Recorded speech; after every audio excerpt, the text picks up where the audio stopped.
Discovery, go and throttle up. Discovery Alpha, go for deploy. And to everybody in the shuttle program, the crew is go for launch.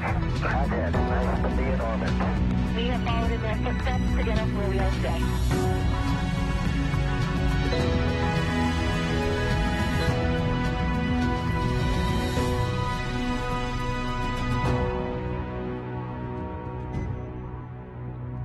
You're watching live coverage of the NASA SpaceX Crew-6 mission as they return to Earth. Dragon Endeavour departed the International Space Station at 4:05 a.m. Pacific time earlier this morning. On board Crew-6 are NASA's Stephen Bowen and Woody Hoburg, United Arab Emirates astronaut Sultan Alneyadi, and Roscosmos cosmonaut Andrey Fědyaev. Currently, they're on their way to the targeted splashdown site off the coast of Jacksonville, Florida. My name is Kate Tice, Senior Quality Systems Engineering Manager here at SpaceX. Joining me today from NASA Communications is Gary Jordan. Hey, great to be here, Kate. This is an awesome day for splashdown. So upon departing the station, Dragon underwent a sequence of departure burns. The crew had a rest period and has since kicked off preparations for re-entry, including getting in their launch and re-entry suits and successfully performing a leak check.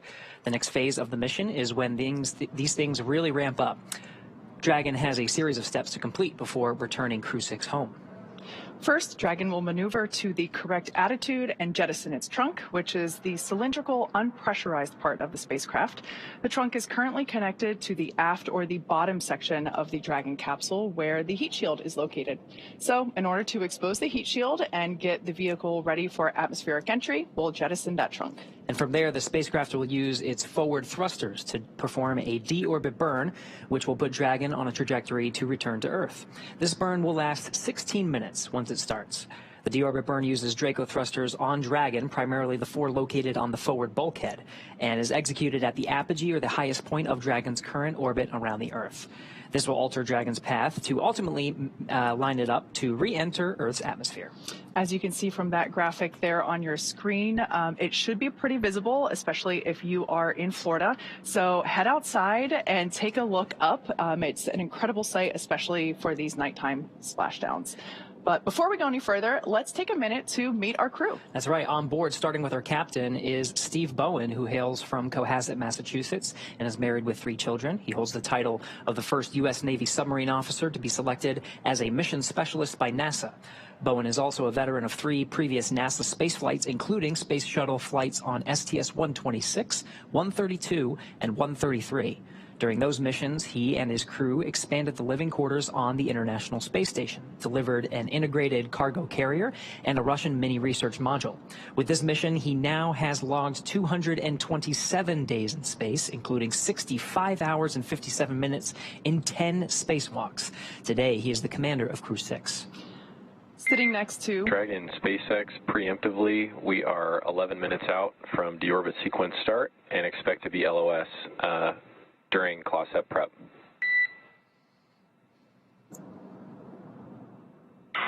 Expect to be LOS during class Sept prep.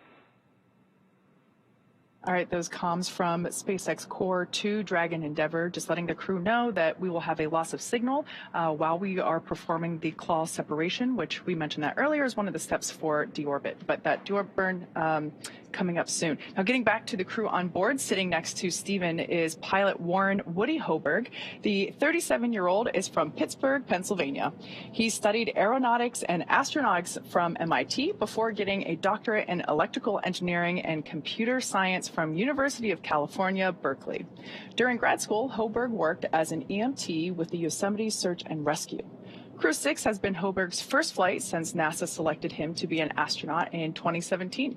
He is also a commercial pilot with instrument, single-engine, and multi-engine ratings. As pilot for Crew-6, he is responsible for spacecraft systems and performance. Aboard the station, he served as an Expedition 68 and 69 flight engineer and is coming home with 186 days in space and 11 hours, 38 minutes of time outside the hatch on 2 spacewalks. In the role of mission specialist is astronaut Sultan Alneyadi.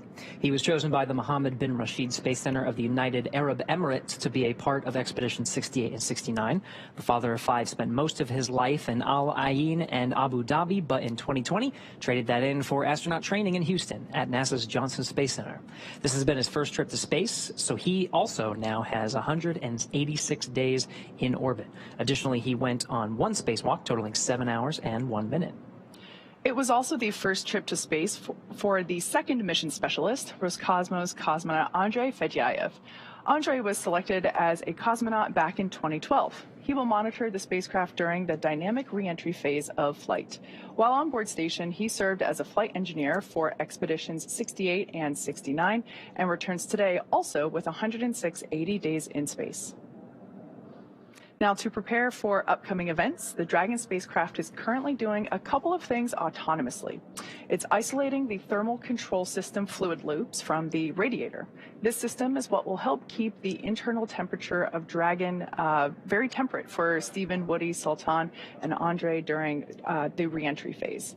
Dragon is also initiating separation of the claw mechanism, which will terminate data, power, and fluid connections between the capsule and the trunk. And that trunk separation, the Dragon has to orient itself such that it positions the trunk so that it doesn't have any risk of recontact with the spacecraft. Of course, we want that to also deorbit in the Earth's atmosphere, limit the orbital debris, so that will, the trunk itself will burn up in the Earth's atmosphere. It allows Dragon and exposes what are the picatiles. This is really the heat shield on Dragon. And so after that trunk separation, Dragon will reorient itself with the heat shields pointed right in the right direction to allow Dragon to go through the entry interface.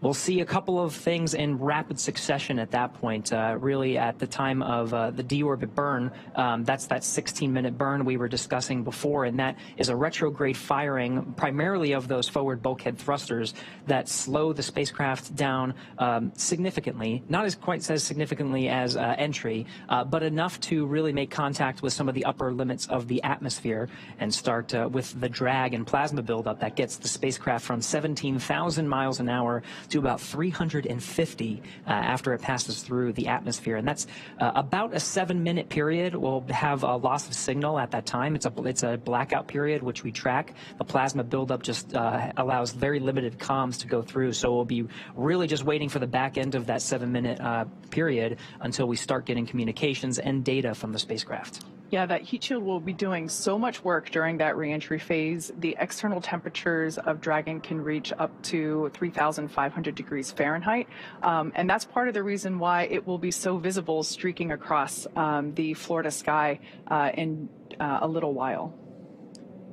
Getting some views from inside the cabin now. This is fantastic. So we get these views when we pass over some of the ground stations here on Earth that provide the video straight from the Dragon capsule. So on the far left there is Andrey Fědyaev, and in the seat next to him, to his right, is the commander, Steve Bowen. To his right is the pilot, Woody Hoburg. And then on the far side of the capsule from this view that you're seeing is Emirati astronaut Sultan Alneyadi. You can see they're in their launch and re-entry suits, and they entered that even before our coverage started and performed a successful leak check. So really, they're just waiting for these next series of events, including the claw separation, trunk separation, and the deorbit burn.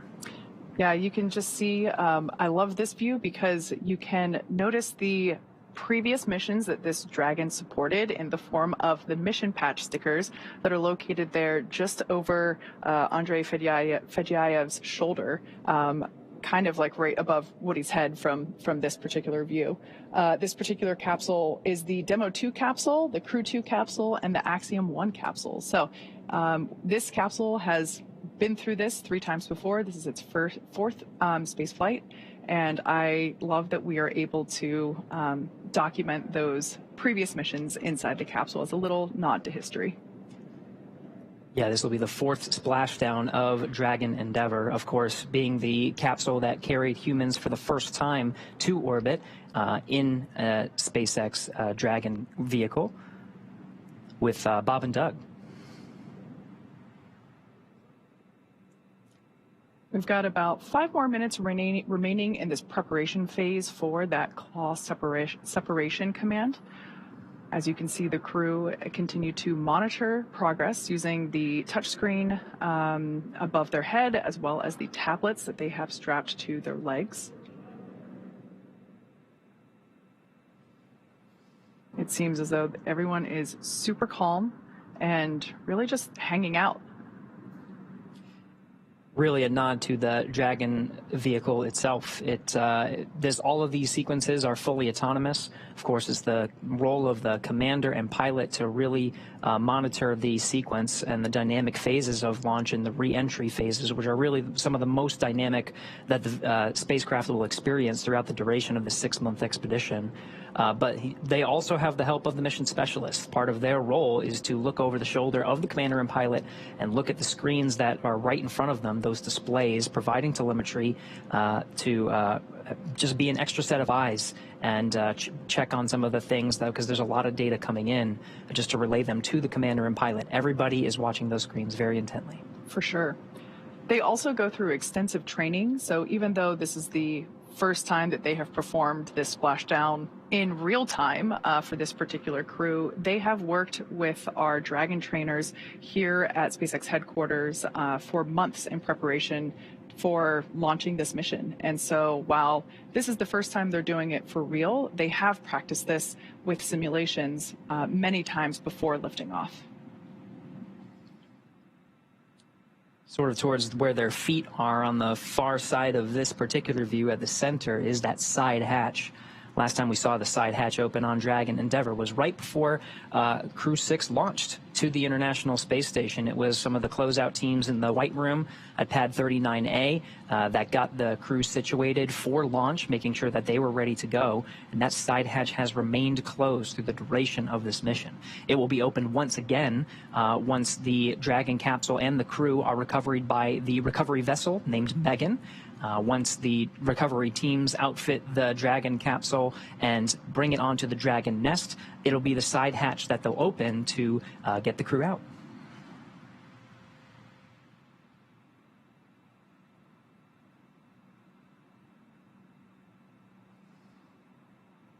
Once again, we're standing by for claw separation. That is the first physical change that the Dragon will undergo in preparation for atmospheric reentry.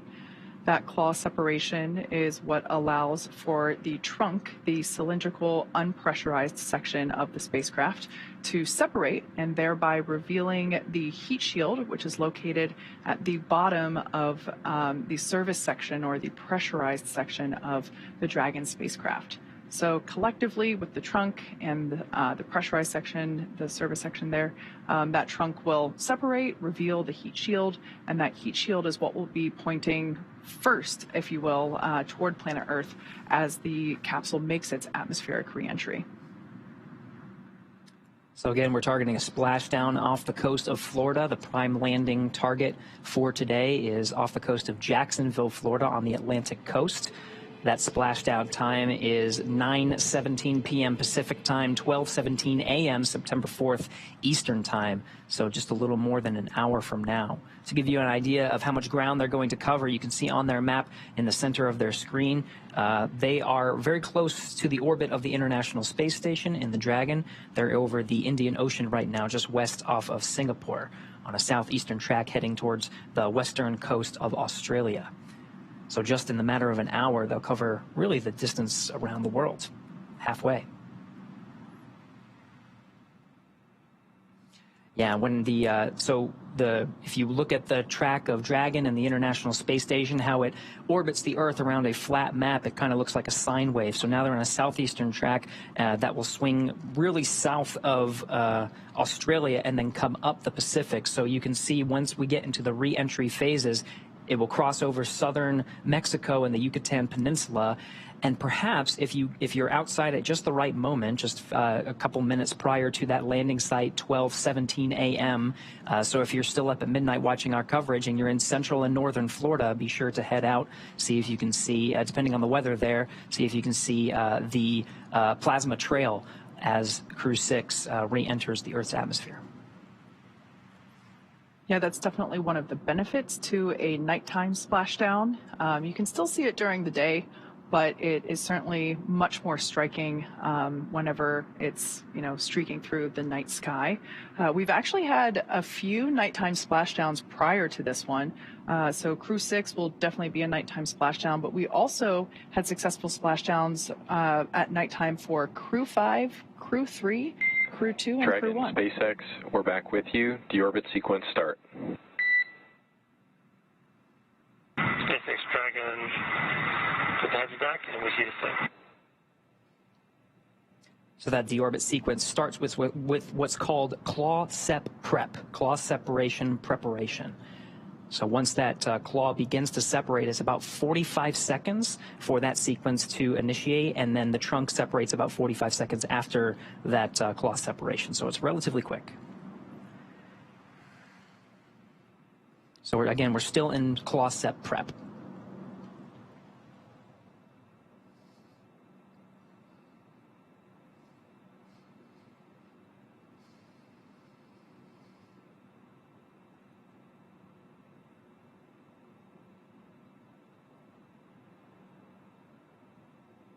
Once again, the crew will continue to monitor progress of events using the tablets and touchscreens that they have available to them.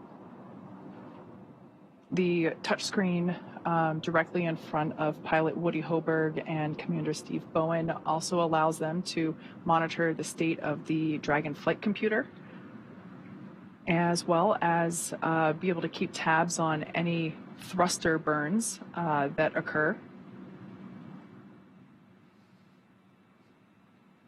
Live view there of mission control here at SpaceX headquarters in Hawthorne, California.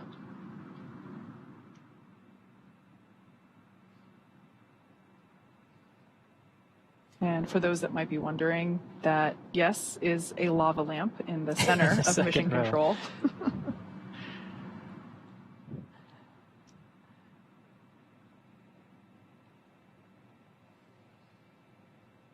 Yeah, lots of activity here. Again, as a reminder, we are in the deorbit sequence, which begins with the claw separation. This demates the umbilical to the trunk, which has solar panels and have been collecting some of the energy from the sun and providing it to the batteries on board. Once that trunk is separated, or lie on the batteries inside, and there's plenty of margin of that power to provide power for the crew as they await for the recovery teams. But after trunk, all right, and the pyro's fired for the claw separation.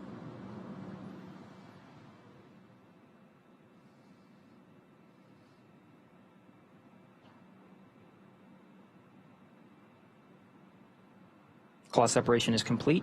We're now preparing for trunk separation. Again, it's just a matter of seconds before we confirm that the trunk is separated.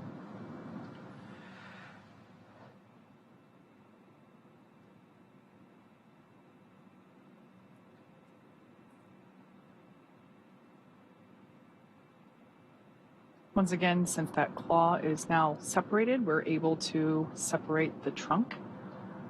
That claw is where the umbilicals for power and telemetry were connecting between the Dragon capsule and the trunk.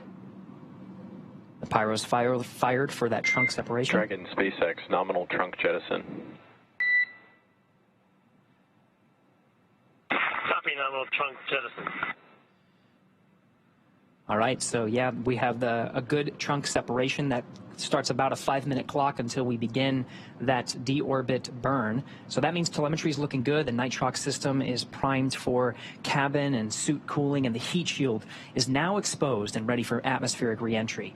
The trunk served its purpose by gathering energy from the sun through the solar rays and converting that into battery power. Since we separated the trunk, we can't generate any more new power, but we don't need to since we're coming home, and Dragon has enough battery power stored already.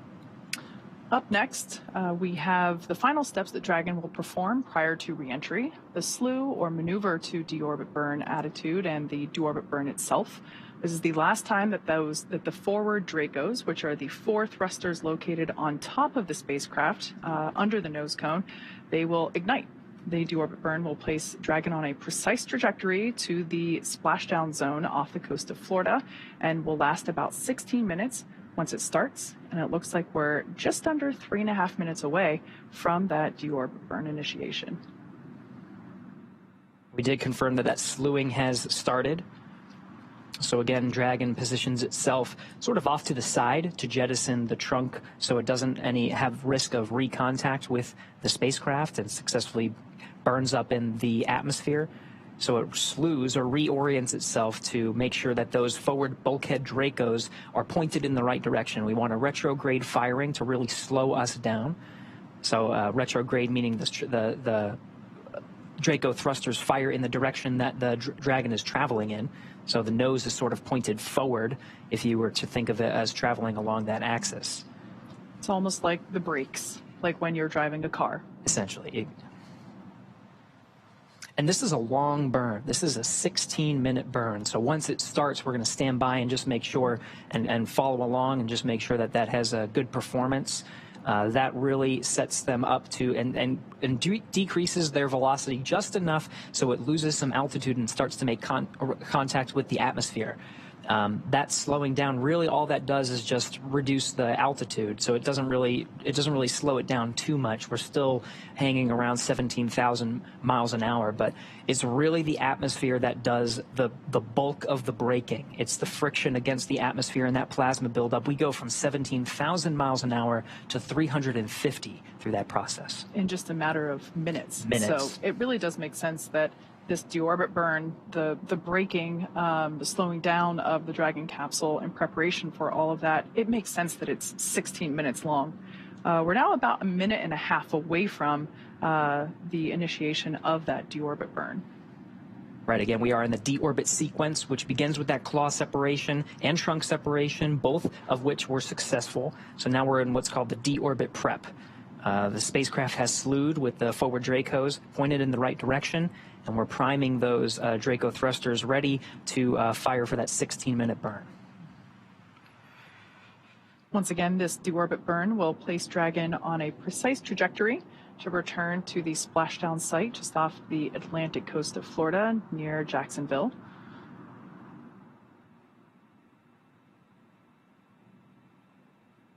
And we're less than 1 minute away from deorbit burn. Once again, this is the last time that those forward Dracos will be utilized. After this burn is complete, we will be able to close the nose cone, which will then basically hide or cover up that area, including the forward hatch, which of course is the hatch that the team used to ingress and egress from the International Space Station. We will be using the side hatch, which is actually outlined by that black liner kind of near the feet of the crew here in this view. That side hatch is what will be utilized for crew egress or exit from the capsule in just under an hour from now. Once again, we're targeting 9:17 p.m. Pacific, 12:17 a.m. Eastern Time for splashdown. And we are getting lucky with some of these internal cabin views as we prepare for that deorbit burn start. This will be the last time that the crew is in an orbital daytime. They're currently over the South Indian Ocean, just west off the coast of Australia. And again, their trajectory takes them south around Australia and then on a northeastern trajectory over the Pacific Ocean. The deorbit, the entry interface, the time that it actually has that plasma buildup as it's slowing down significantly through the atmosphere. That will happen, and you may be able to see it depending on where you are, depending on the weather and cloud coverage, but that track brings it over the southern Mexico and the Yucatan Peninsula. We do have deorbit burn start. You can see it on their displays, actually. They're, you can see those thruster firings on the left display there.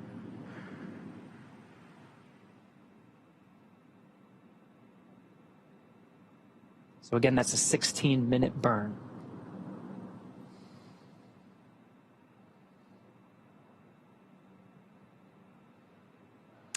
So a quick recap: within the last 10 minutes, Dragon jettisoned its trunk and initiated the deorbit burn. For those operations, NASA and SpaceX closely coordinate with the United States Coast Guard to establish a safety zone to ensure public safety and for the safety of those involved in the recovery operations, as well as the crew on board. the returning spacecraft. Multiple notices are issued to the mariners in advance and during recovery operations, and Coast Guard patrol boats are deployed to discourage boaters from entering the splashdown zones. We want to stress to the public the need to respect this safety zone. Recovering a spacecraft from the water is a hazardous operation, and any other boats interfering increases the risk to the astronauts in the capsule, the teams working to recover them from the water, and the safety of those that come too close. For the safety of the crew and your safety, we recommend you sit back and watch, as we'll be bringing you the best possible views of our astronauts' homecoming.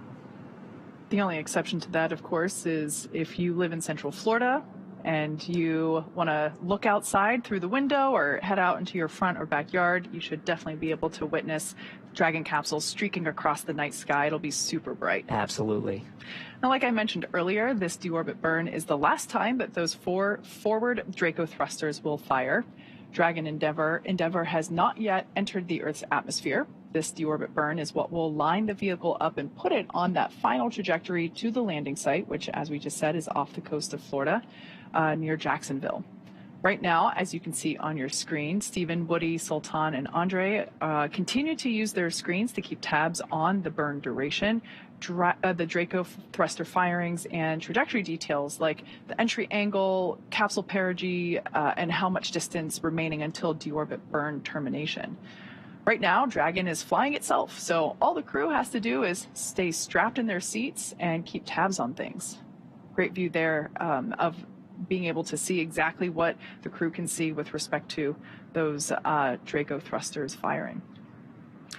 Now, with Stephen, Woody, Sultan, and Andrey ready to deorbit and splash down back on planet Earth, they'll be heading to one of 7 targeted sites supported by SpaceX and NASA. All of these sites are located off the coast of Florida, either in the Gulf of Mexico or the Atlantic Ocean.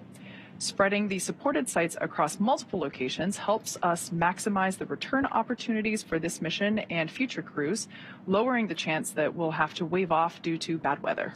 Yesterday, NASA and SpaceX jointly selected the primary splashdown location of Jacksonville, Florida. This selection process works with a lot of different variables, including the space station's orbital trajectory, what landing sites are available and have favorable weather, how much free flight capability Dragon has for the trip home, and the sleep schedule for the returning crew members. We'll start with calculating daily return options based off of the space station's current orbit and Dragon's capabilities to maneuver and line up for re-entry. The time from undock to landing at the primary site can vary from less than 6 hours to more than 39. Getting home the quickest comes with some obvious benefits, but we always want to make sure that the crew are properly rested for dynamic operations, preventing us from scheduling 20-plus hour days for them. Trajectory and ballistics experts provide the daily opportunities that would line up Dragon with the 7 landing zones and split them into what we call ascending and descending opportunities. Dragon uses its Draco thrusters after leaving the station to execute a series of altitude-lowering maneuvers and to line up with the selected primary site. It can also change to different alternate sites while in free flight if sudden weather moves in that we need to avoid. And weather is something we're constantly looking at, making the final call to proceed about 2.5 hours before the crew undocks. For the Crew-6 return, we looked at a number of weather items. Some of the obvious ones are no rain or chance of lightning in the recovery zone, both for the safety of the crew inside the capsule and the recovery teams on the water. We're also looking for wind speeds less than 15 feet per second or about 10 miles an hour and relatively calm seas so we can safely execute recovery operations, which includes landing a helicopter on the recovery ship to fly Steve, Woody, Sultan, and Andrey back to Florida. Once Dragon began flying free today, we had a number of additional checkpoints to either proceed towards the primary landing site, head to an alternate, or select a new zone based on real-time weather data. These checks happened all the way up until we're in the final hours before the deorbit burn, which is underway now, and is the last burn to the trip home and commits Dragon and the capsule and the crew to re-entering the Earth's atmosphere. So at this point in time, we are well within the deorbit burn. There's about 10 minutes remaining in this burn. As we mentioned before, it started off as a 16-minute burn, so 6 minutes in, 10 minutes to go. This is the last time that those 4 forward Draco engines located at the top of the Dragon spacecraft will be utilized. This deorbit burn acts as a braking maneuver or slowing down for the capsule in preparation for that for alignment for atmospheric reentry and splashdown. Before the deorbit burn, we were going about 17,500 miles per hour. So we're helping to slow the vehicle down and align it, but really it's the atmosphere and that heat shield located at the bottom of the Dragon capsule that will be doing most of that slowing down. We basically go from that orbital velocity of about 17,000 miles per hour down to about 350 miles per hour when the drogue parachutes will deploy. So there's significant slowing down in that phase of reentry. And this is really just lining the capsule up for that precise that precise landing at the designated location, which today is off the coast of Jacksonville, Florida.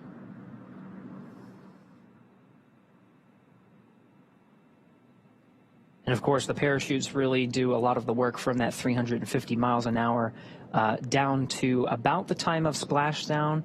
The capsule is traveling an approximate 15 miles an hour. It splashes down in the Atlantic coast. And that's done through a series of parachutes. You mentioned the drogues. The drogues provide some initial deceleration as well as stabilization of the vehicle once it passes through the atmosphere. And then those are only deployed for just a few minutes before they're jettisoned, and the 4 main parachutes are deployed and inflated to really slow the vehicle down to the landing site and get us down to that 15 miles an hour.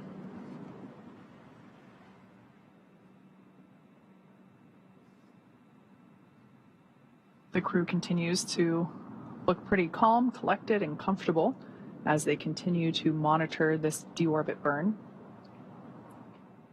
We've got just over 7 minutes remaining in this deorbit burn. Once again, the crew has trained and prepared for all phases of flight, including this deorbit and splashdown phase of the mission.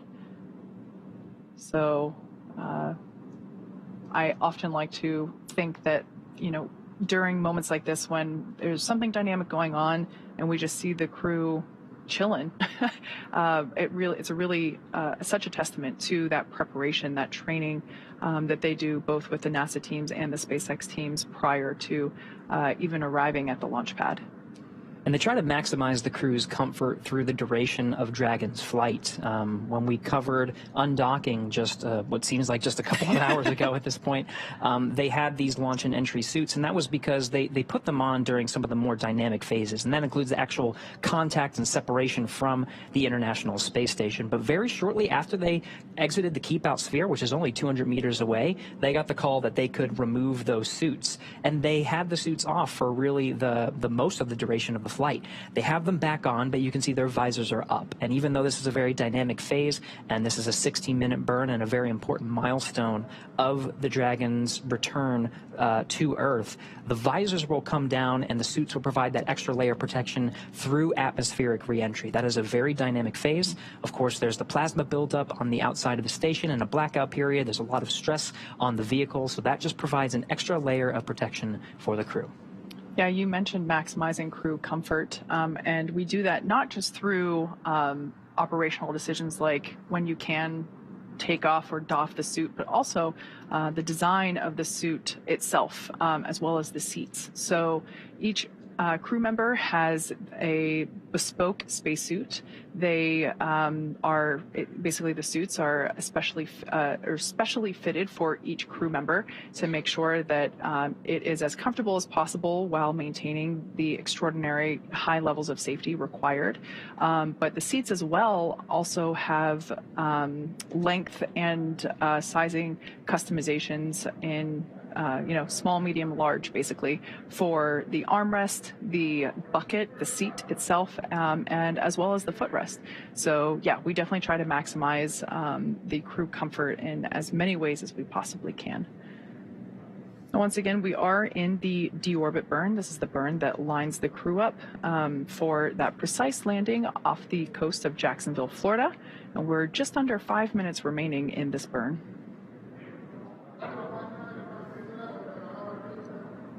Yeah, and the crew is really just watching the vehicle perform on its own at this point. They're not really executing any commands. You can see they're looking at some of the data that are coming in on their displays. On the far right display, you can see all of those thruster firings. Those are those 4 forward bulkhead Dracos, which at their position would really be right in their eye line. It would be kind of straight up. And it's a retrograde firing again. It's really slowing the spacecraft down to decrease its altitude to meet up with the upper limits of the atmosphere.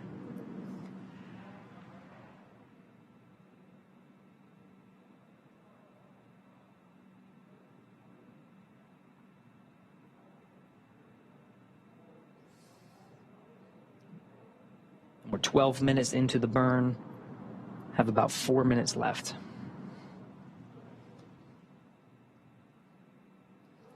As we mentioned before, after this deorbit burn is complete, we will be able to close the nose cone, which is the basically the pointy structure at the top of the capsule that has been open to allow for access to that forward hatch, as well as usage of the forward Draco thrusters.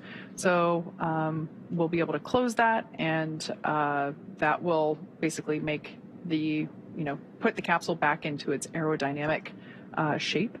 And after we close that nose cone, we will begin atmospheric reentry. We will have about a 6 or 7 minute period of anticipated loss of signal, or LOS, as we'll hear it referred to in comms between ground and crew.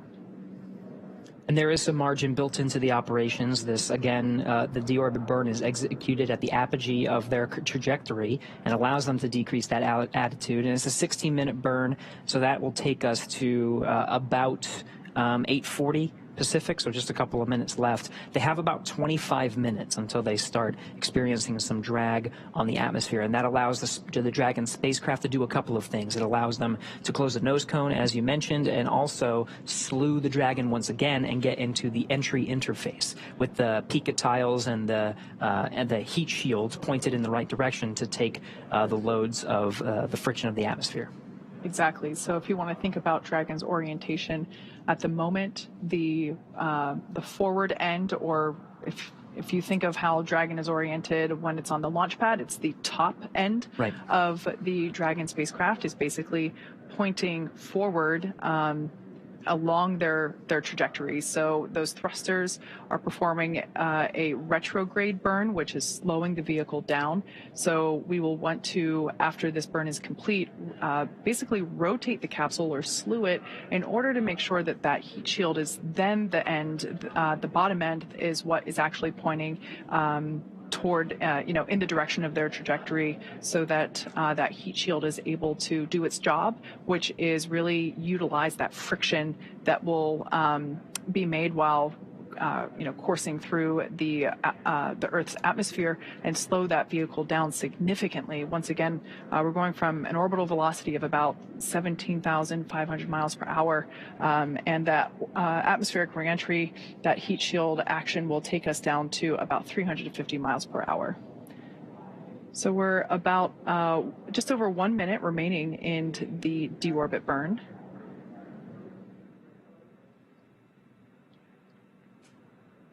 This is the burn that essentially commits the crew to that precise landing zone just off the coast of Jacksonville, Florida. Once again, we are targeting a splashdown time of 9:17 p.m. Pacific, 12:17 a.m. Eastern. And again, this is Mission Control here in Hawthorne. The team's here monitoring Dragon's progress and the progress of that deorbit burn.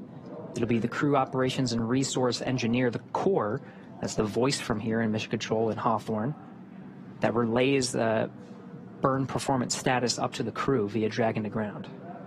On your screen there is SpaceX core for this this operational shift. On console tonight is Jake Vendel.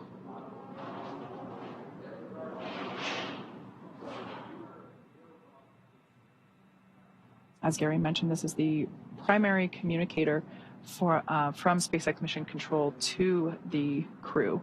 Very similar to NASA's Capcom role. Dragon Dragon, SpaceX, deorbit burn complete and nominal. Nose cone closure initiated. SpaceX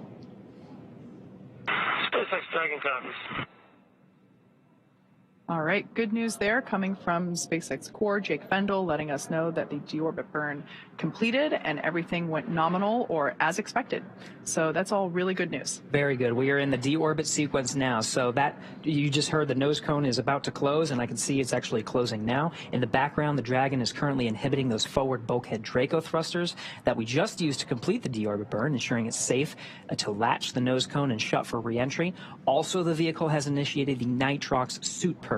So this will help Steve, Woody, Sultan, and Andrey cool and comfortable during reentry, which is coming up here in about 20 minutes. At this point, the nose cone is closing again and protecting the forward hatch for reentry. Steve, Woody, Sultan, and Andrey are using their screens to monitor the locking of the nose cone, which is done by a set of hooks. So we're about 2 minutes until the nose cone is completely closed and locked in. Once again, we are in the deorbit sequence. So far, we have separated the trunk and we have completed the deorbit burn. And right now, we are closing the nose cone. This is the final physical change or modification to the Dragon capsule prior to reentry. After the nose cone is closed, we will slew or reorient Dragon to basically make sure that the heat shield is what is pointing first toward planet Earth, and that will line us up for atmospheric reentry. And a lot of that is in work now in concurrence. The closing of the nose cone is underway, as well as the slewing. Again, there's plenty of margin here from the time that the deorbit burn is complete, that 16-minute burn, and the time of entry interface. Make sure there's, if they have time to correct anything, that is already built in, but everything's looking good so far. Making sure the heat shields are pointed the right way, nose cone is closed, and the crew is prepped with that nitrogen purge. So we saw the views of the crew from the inside of the capsule with their visors up. Again, those visors will come down, and they'll part of the, not only do the suits actually provide that extra protection, but Kate, you mentioned that they'll actually make sure that they provide cooling and comfort, because there's a lot of heat that's being generated through the reentry process. The outside of the vehicle can experience upwards of 3,500 degrees Fahrenheit. Exactly. Yeah, we'll purge some cool air through the suits. But the interior of the capsule, there's also a thermal system that will help pump some cool air there as well. So the crew generally stays really comfortable, even though the exterior of the capsule does get super hot, as you said. With that plasma buildup, it'll be certainly one of the more dynamic things that the spacecraft goes through during its mission. But yeah, the crew stays pretty comfortable, and that nitrox air, which is a mixture of nitrogen and oxygen, the same stuff that is put into scuba tanks for scuba divers, that same breathing air, we pump that through the suits to allow the crew to stay super comfy during their reentry. We did get confirmation that the nose cone is closed. So this deorbit sequence we're really making our way through very well. As we begin the second half of entry, Dragon is now beginning to inject that cool nitrox air that I mentioned before, that's being delivered to the suits worn by Stephen, Woody, Sultan, and Andrey. Again, this is what will allow the crew to remain comfortable while the external temperatures of Dragon reach 3,500 degrees Fahrenheit.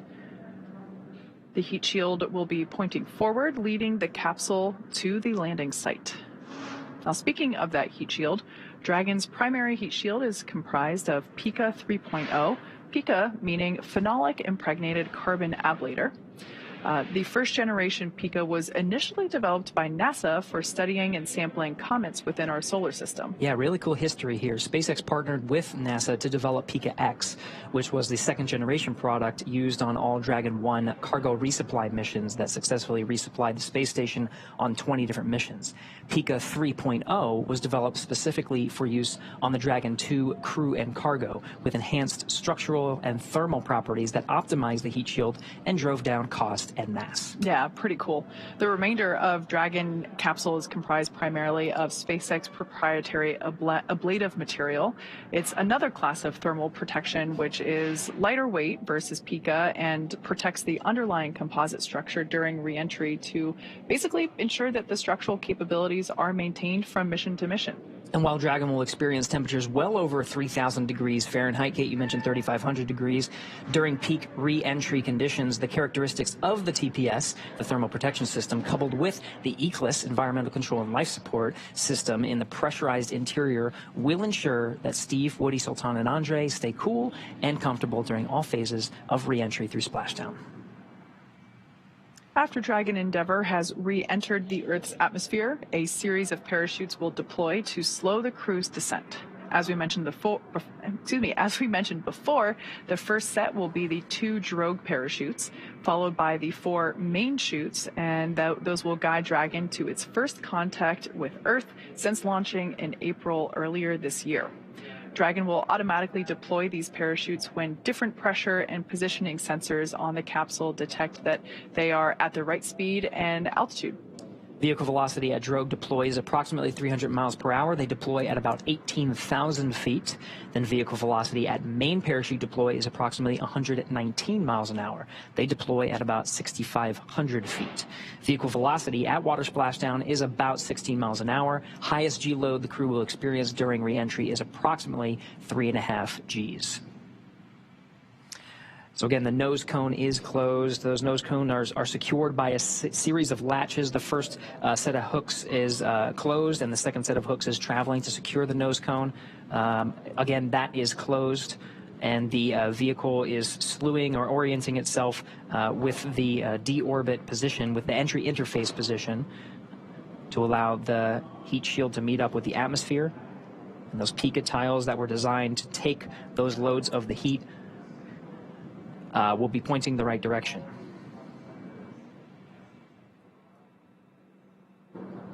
One correction, I did mention Crew-6 launched in April. It actually launched in March of this year. Right. March 2nd Eastern Time, I think March 1st Pacific Time.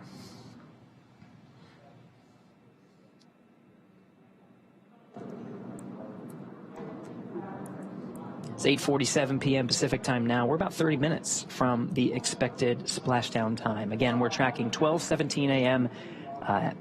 Eastern Time over in Florida near Jacksonville, which is our primary landing site here at the Pacific Coast, 9:17 p.m. Dragon, SpaceX, nose cone secured for entry. SpaceX Dragon's office. So again, 2 sets of latches that secure that nose cone. Those have traveled and confirmed that not only is the nose cone closed, but it is secured for re-entry. And with that, Dragon, I've got a entry sequence brief. Report ready to copy.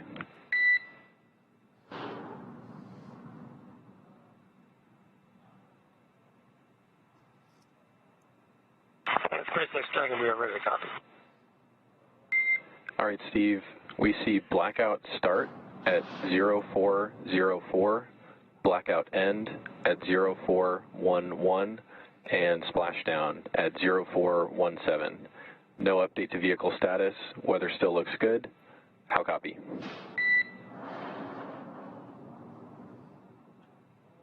Zero 0404, 0411, and 0417. Weather still looks good. And I think that copies it all. Thank you. Good readback.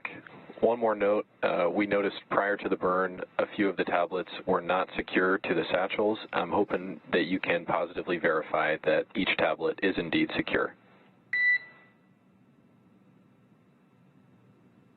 We're working on that right now, and we'll get it by 150. Copy. All right, that was SpaceX Core Jake Vendel letting Commander Steve Bowen know our updated timeline for that expected loss of signal. We heard them read out 0404 to 0411, those times being, the space standard, the GMT time zone. So for us, we would expect that to be at 9:04 p.m. Pacific. 12:04 p.m. Eastern, and lasting until the 11-minute mark there. So just slightly, actually no, right on time. We did say about a 6 or 7 minute loss of signal. Splashdown time remains as we originally were targeting, that 9:17 p.m. Pacific, 12:17 a.m. Eastern. And you can just see just how quick in succession everything is. From 9:04 to 9:11, we go from 17,000 miles an hour to 350 miles an hour, and then through the drogue parachute deployment and main parachute deployment over the course of 6 minutes, we get down to 15 miles an hour at the time of splashdown. Yeah, and during that time, the crew will experience about 3 to 5 Gs during this reentry phase. So pretty similar to what they would have felt during the launch phase of the mission.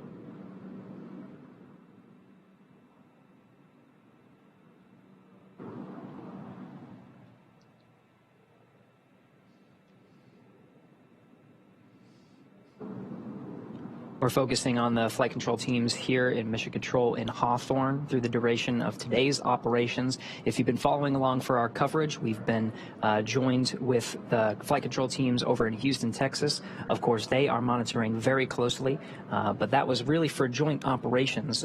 It's a different set of flight criteria and flight rules when the two flight control rooms are working in tandem, operating by the same flight criteria. And there is that dance of the Dragon and the International Space Station. Really, the responsibility of the Dragon is on the teams here in SpaceX. They are, of course, communicating constantly with the teams over at NASA, and the NASA teams are in the loop monitoring the progression of the Crew-6 astronauts and cosmonauts' return home to Earth.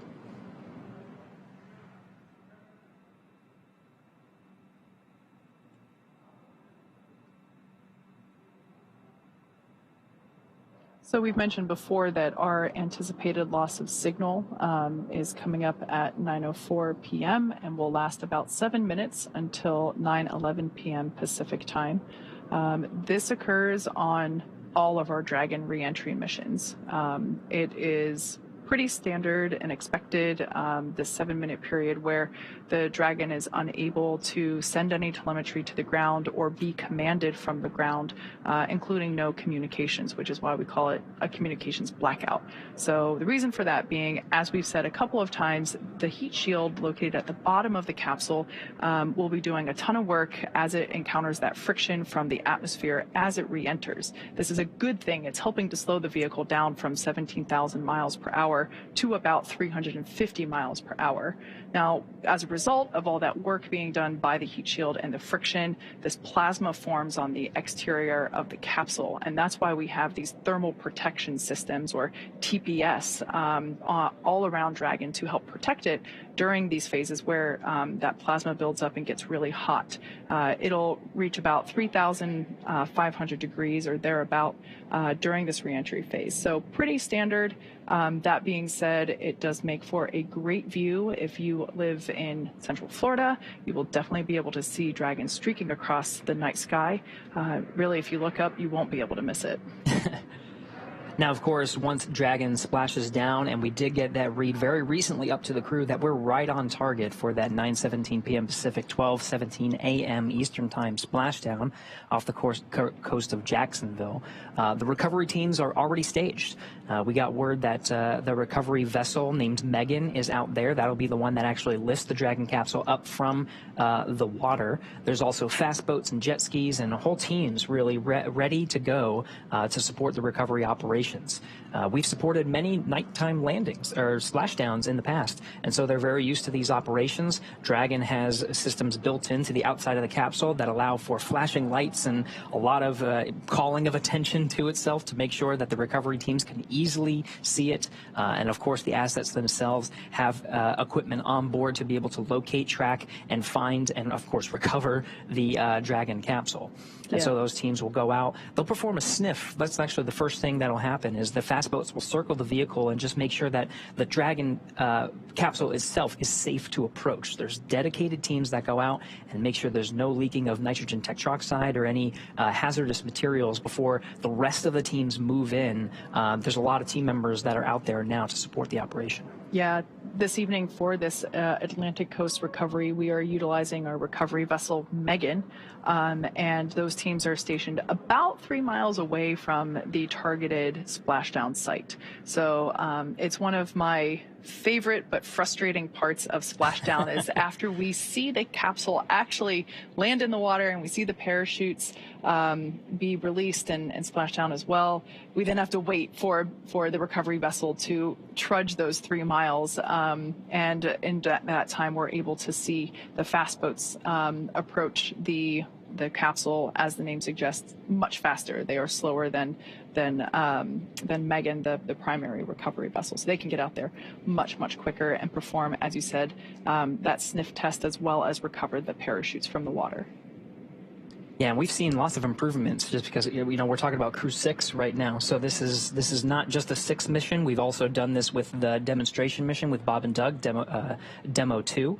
And so this will really be the 7th time that we've done it for a crew operation. And so the recovery teams have become much more efficient and had lessons learned along the way. So the recovery operations we've seen just get a lot faster overall. Absolutely. Yeah, we've done nighttime splashdown operations for Crew 1, Crew 2, Crew 3, Crew 5, as well as Axiom 2, just a couple months ago. So yeah, the recovery teams at this point have actually had more nighttime splashdowns than they have daytime.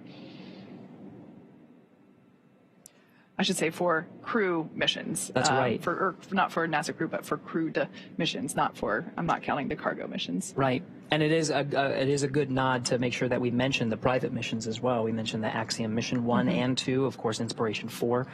So there's a lot of practice with the recovery operations in these teams. Of course, we have the views here of the flight operations teams here in Hawthorne that are monitoring the Dragon's re-entry. Again, we've successfully performed a deorbit burn, so we're just waiting for that entry interface that's coming up at 9:04. So really just 7 minutes from now, and that is the beginning of the blackout period. That's when the Dragon capsule starts to experience the molecules of the atmosphere a lot closer, so that it experiences much more friction, and we start to see that plasma build up, and it provides a significant amount of drag and shaves a lot of velocity off of the Dragon capsule right now, traveling about 17,000 miles an hour. And through the 7-minute period of blackout, where there is that plasma buildup, where we are traveling through the more denser parts of the atmosphere and slowing down significantly, we'll get on the back end of that. 9/11, they said, was the exit of that blackout period, where we start getting communications from the crew, and we're on the back end of the entry interface. That will be, we'll get down to 350 miles an hour. Yeah, if memory serves me correctly, we typically hear SpaceX Core start reaching out to the crew about 1 minute early. There have been some instances where we've been able to regain communications with the crew a little bit earlier than originally anticipated. So probably around the 9:10 p.m. Minute mark, Pacific, I should say, we might start hearing SpaceX Core hail the Crew-6. And it could go in the other direction too. This is, of course, an estimate based on the predicted plasma buildup and the predicted comms blackout. But of course, there could be another minute or so before they regain comms, and that's all built into the timeline. We'll hear those checks go up on Dragon to ground, and they'll continuously call the crew. SpaceX Dragon, compass is secure, restraints are tightened, visors are down. Copy, Dragon, tablet secure, restraints tightened, and visors down. With that, we are 5 minutes until the predicted comm blackout. Dragon Endeavour, see you on the other side at 0411. 0411, we'll talk to you then. All right, that was the voice of Crew-6 Commander Steve Bowen, letting us know that the teams have put away and secured the tablets that were prior to now, they were located and strapped onto their legs outside of the spacesuit. So those are now put away, and they have also closed the visors. So the last time we saw the crew inside the capsule, their visors were up. They've now closed the visors, and that provides really a leak-tight environment for the crew during this dynamic phase of reentry. For those of you that have recently joined over the last 45 minutes, we've basically been executing step-by-step the deorbit sequence, starting with the releasing of the claw, which is what was connecting the Dragon capsule to the trunk being the unpressurized section that is jettisoned in order to reveal the heat shield located at the bottom of the Dragon spacecraft. So we released the claw, the trunk separated. We then performed a 16-minute long deorbit burn. We've also slewed or reoriented the capsule so that the heat shield is facing it's hard to describe it in my head, but it basically, the heat shield is what is leading the capsule to the targeted splashdown site, which today is in the Atlantic Ocean off the coast of Jacksonville, Florida. As we just heard, we have an anticipated loss of signal, or LOS, that will last for 7 minutes, and it will start at 9:04 p.m. Pacific in about 3 minutes from now. That is standard for all of our Crew Dragon reentry missions, and at that point in time, the Dragon will not be able to send any telemetry or data to the ground. The ground will not be able to command Dragon at all, and we will not be able to receive any communications from the crew or to them either.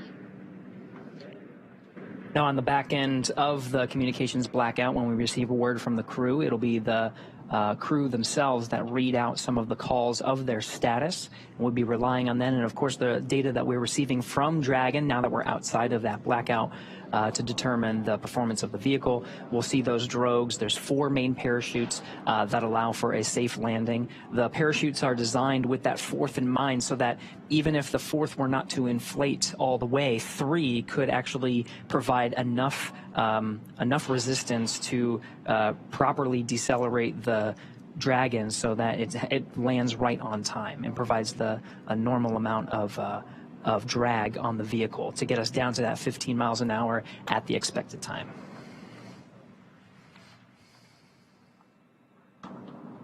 The views we're seeing now are, of course, of the flight operations team here in Mission Control in Hawthorne.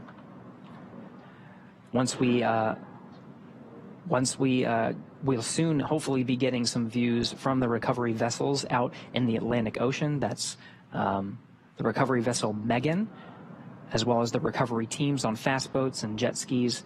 We should be getting views hopefully from the Atlantic Ocean to see the Crew-6's entry through the atmosphere.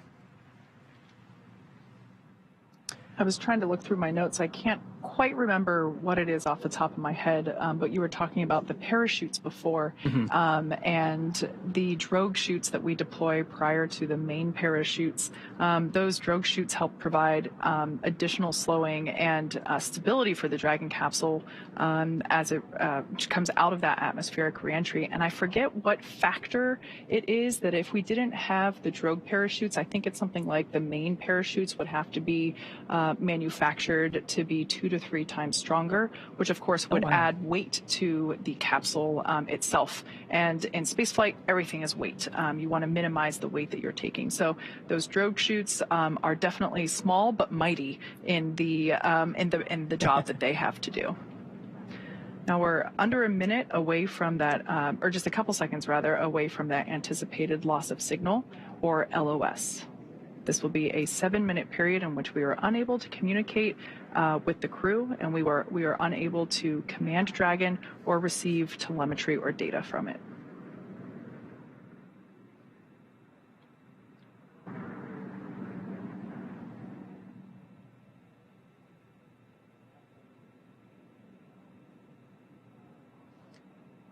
Okay, we're in that loss of signal. The clock starts now, right on time, 9:04 p.m. Pacific, 12:04 a.m.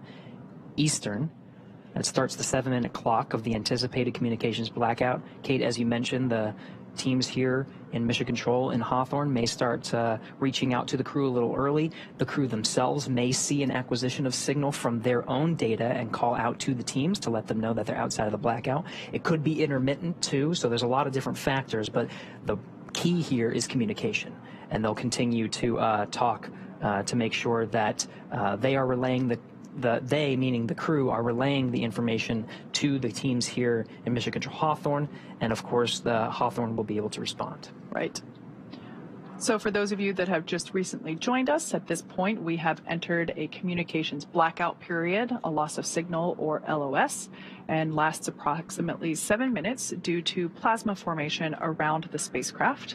During this time, no vehicle telemetry is received by Mission Control, which you see there on your screen, and no external commanding of the vehicle or voice communication is possible. But as a reminder, Dragon is designed to fly itself. During this reentry, the vehicle will be slowing down from orbital velocity, which is about 17,000 miles per hour, and the top temperature that Dragon will experience upon reentry is about 3,500 degrees Fahrenheit. As we've mentioned before, this expected blackout period is, we anticipate it to last about 7 minutes. It might be a little bit less, it might be a little bit more, but we will definitely be able to hear the crew once they do re-enter from that anticipated loss of signal. We'll have acquisition of signal, which is AOS. That's right, and the last read up to the crew prior to their entry and the beginning of the blackout period, we were still tracking an on-time splashdown. Again, for those following along, that's 12:17 a.m. Eastern Time, 9:17 p.m. Pacific Time.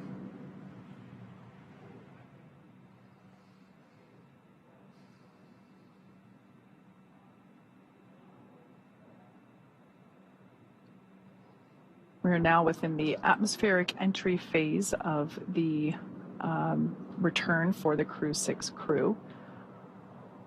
Once again, the plasma buildup on the exterior of the capsule results in our inability to command or communicate with the Dragon capsule during this time. This happens with all of our crew missions, and we expect this to end at about 9:11 p.m. Pacific or 12:11 a.m. Eastern. Live view there of SpaceX Mission Control located just behind Gary and myself. They are continuing to monitor the length of the acquisition of, the length of this blackout period, and we will be able to hear SpaceX Core, who for this evening shift is Jake Vendel. We'll probably start to hear him hail the crew around 9:11 or 9:10 p.m. Pacific. So if you're following along of our coverage and you are in southern Mexico or the Yucatan Peninsula, there is a chance, depending on the weather that you have down there, that you would have been able to see the beginning of the entry interface. We're now about 4 minutes in of a 7-minute blackout period. This is a great graphic indicating the trajectory. This is an ascending trajectory that Dragon is taking. So as Gary just said, over the Gulf of Mexico, across the Yucatan Peninsula of Mexico. So if you're tuning in from Central Florida, head outside right now, look up, because this looks like our first live view from the WB-57. That's right. This is a high altitude aircraft that has thermal imaging, so we're able to get some of those views of the Dragon vehicle in the middle of its entry interface. Again, we're about 4 minutes in. We have a tally-ho on the vehicle from the WB-57, and actually maybe about 5 minutes in at this point. So maybe a little bit more than 2 minutes. Again, there's some variation in the predicted 7-minute time period. It's not exact. We might hear a little early, a little later. So as we were saying, if you're in Central Florida, head outside right now. You should be able to see this glowing streak cross over as we are targeting. There's that streak I was just mentioning. That's a live view, not thermal. This is heading towards the Atlantic coast of near Jacksonville, Florida. So a beautiful view, such a striking visual that we have for these nighttime splashdowns. Recovery teams are in position off the coast of Jacksonville, Florida. And we are still targeting our expected splashdown time of 9:17 p.m. Pacific, 12:17 a.m. Eastern. We only have about a minute and some change of this blackout period anticipated. And again, there's some variation on when we can hear from the crew. So what you're seeing on your... Dragon, SpaceX, comm check. So at this point, we're going to hear SpaceX Core begin to hail. As Gary said, this blackout period is estimated. So we're now beginning to reach out to the crew to see if we've regained that communications capability. Dragon, SpaceX, comm check. What you're seeing on your screen now is a live view of the thermal cam on the WB-57. And we hear Crew-6 from inside the cabin on the back end of the blackout. Copy, Dragon. We see a healthy flight computer. Expect automated chute deployment. SpaceX Dragon, copy. There's our live view of the crew, our first view of them on the other side of that communications blackout. At this point in time, they are re-entering through the Earth's atmosphere over the coast of Florida, heading towards Jacksonville, Atlantic coast.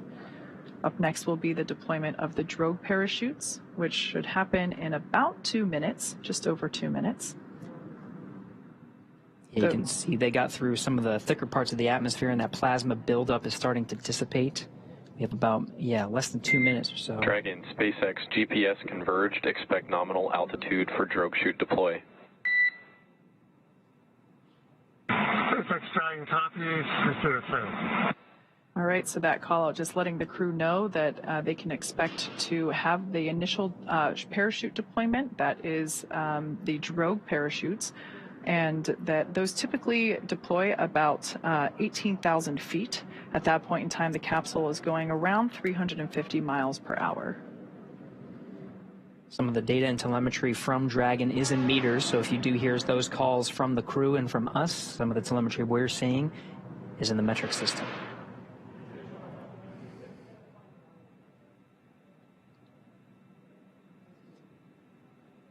Confirmation that seat rotation is in progress. This allows the crew to be in the proper position to take the loads of the chutes as they experience the G-forces that the chutes exhibit upon deployment. They provide some drag on the vehicle. And again, we're traveling about 350 miles an hour. So from here, with the drogue deployments and main deployment, we're going to get down to about 15 miles an hour. Drogue deployment coming up in approximately Dragon, 20 seconds. Brace for drogue window.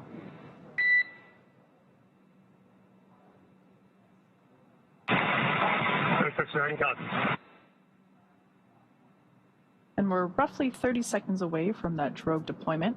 SpaceX Core just telling the crew to prepare for the deployment of those drogue parachutes.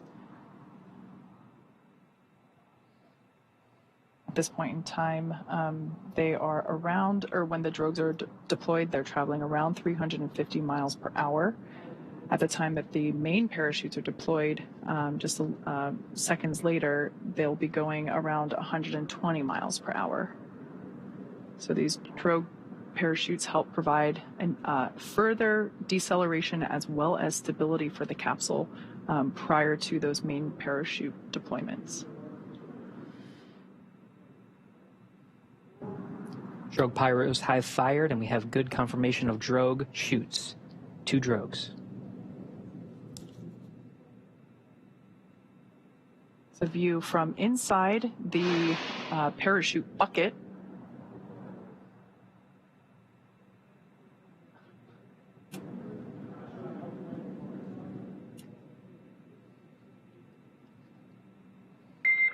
Dragon, nominal descent rate and recovery team reports a visual on 2 healthy drogues. SpaceX Dragon, copy. Continue. Should see drogue chute jettison here momentarily. We'll see those 2 chutes that you see be released from the capsule, just like so, and release the 4 parachutes, now deploying. At this point in time, Dragon has saved all of its propulsion systems and is now has already terminated that nitrox suit and cabin purges. Those were helping to keep the crew cool during reentry. Looks like we have 4 very beautiful and healthy main parachutes.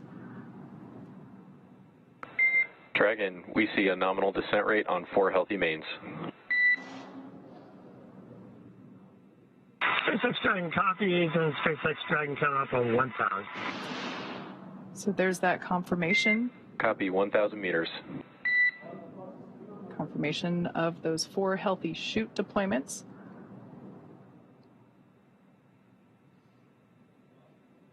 Now standing by for splashdown. At the point of splashdown, the capsule will be going about 15 or 16 miles per hour.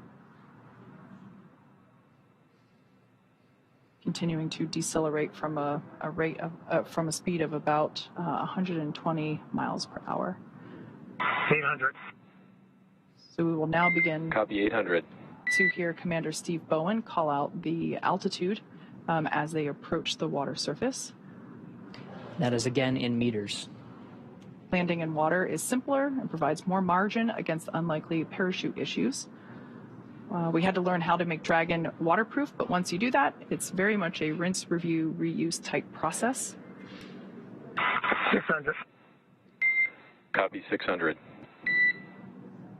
600 meters, and the descent rate is as predicted, meaning we're targeting that splashdown time in about a minute.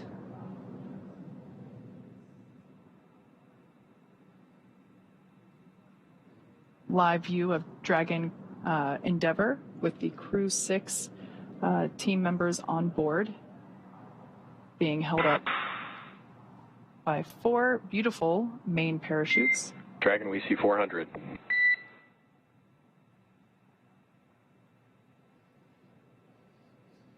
We're now about 400 meters above the ocean surface.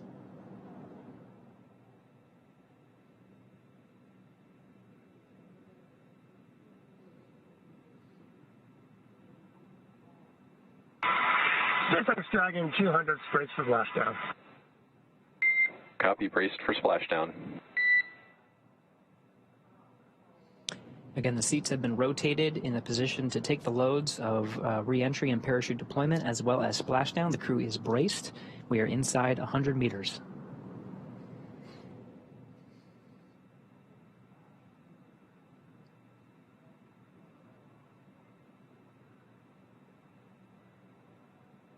Dragon Endeavour continuing its slow descent. There we can see splashdown on screen. Those parachutes are then cut and released.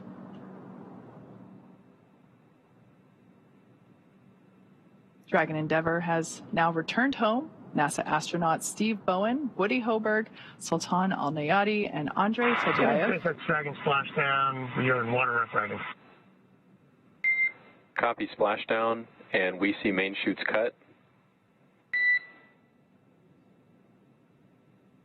After a 17-hour return journey from space, Crew-6 is home. So the teams have been ready and waiting about 3 nautical miles away, so it's going to take them about 30 minutes to make their way to Steve, Woody, Sultan, and Andrey inside the Dragon. You can see the recovery forces in some of the views that you're seeing. Of course, these views being provided by the recovery vessels. You saw there was a helo deployed, providing some visuals and lighting of the Dragon capsule. Stable 1. Copy, stable 1. Dragon Endeavour, on behalf of NASA and SpaceX, welcome back home. Thank you for flying SpaceX.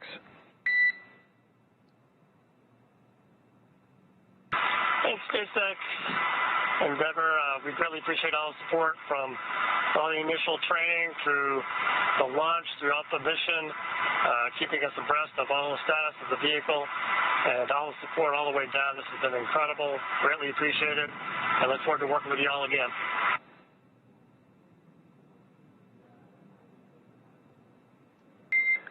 Copy all, and you've got a room full of happy people here. We've got some systems to verify safe before we give the boats a go to approach. I'll be back with you on that topic in a minute. And SpaceX Dragon coffees. We'll just enjoy the wallowing here. It might be soothing. Maybe I'll be napping soon.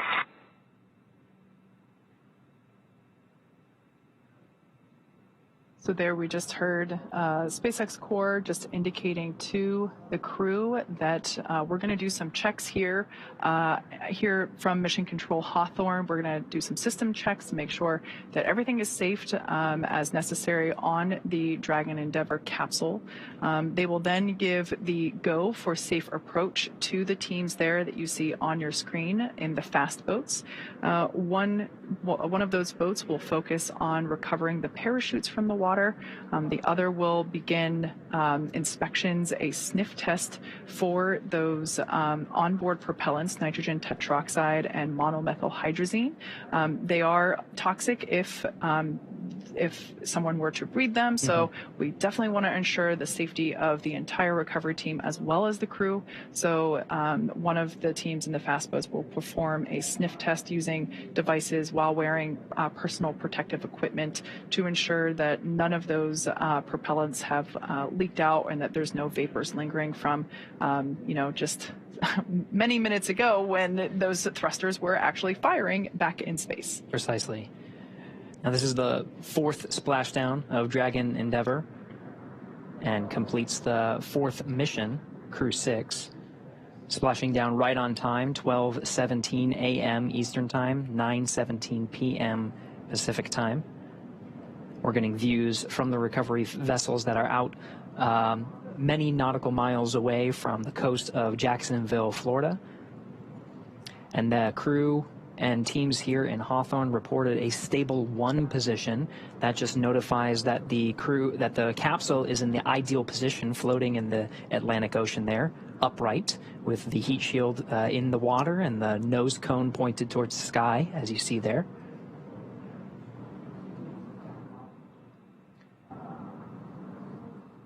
As you mentioned, this is the 4th splashdown for this particular capsule. Most recently, it supported Axiom 1. Prior to that, Crew-2. And prior to that, Demo-2. So this capsule, I have great personal attachment to. I had the opportunity as part of my day job to go inside the capsule while we were building it. And when I say building it, I mean like for the first time, not during the refurbishment process. And when we were originally building it for the Demo-2 mission, I just remember being inside this capsule and thinking, Dragon, SpaceX, we are go for recovery personnel to approach the capsule. Expect fast boats alongside in just a few minutes. Dragon, we look for light. All right, good news there from Mission Control, letting the crew know that everything checked out from a systems check, and the team there on screen in the fast boat now has the green light to approach and begin performing these sniff checks for those vapors for the onboard propellants. Just to conclude my thought, it's always great to see this capsule fly and land, and it just makes me so happy to see it with another mission under its belt. It's part of the design of the Dragon capsule is to be reusable. So even after the harsh conditions of 3,500 degrees of plasma buildup and being in the salty ocean, teams are still able to refurbish it and prepare it for the next mission. And this is the 4th successful flight of Endeavour.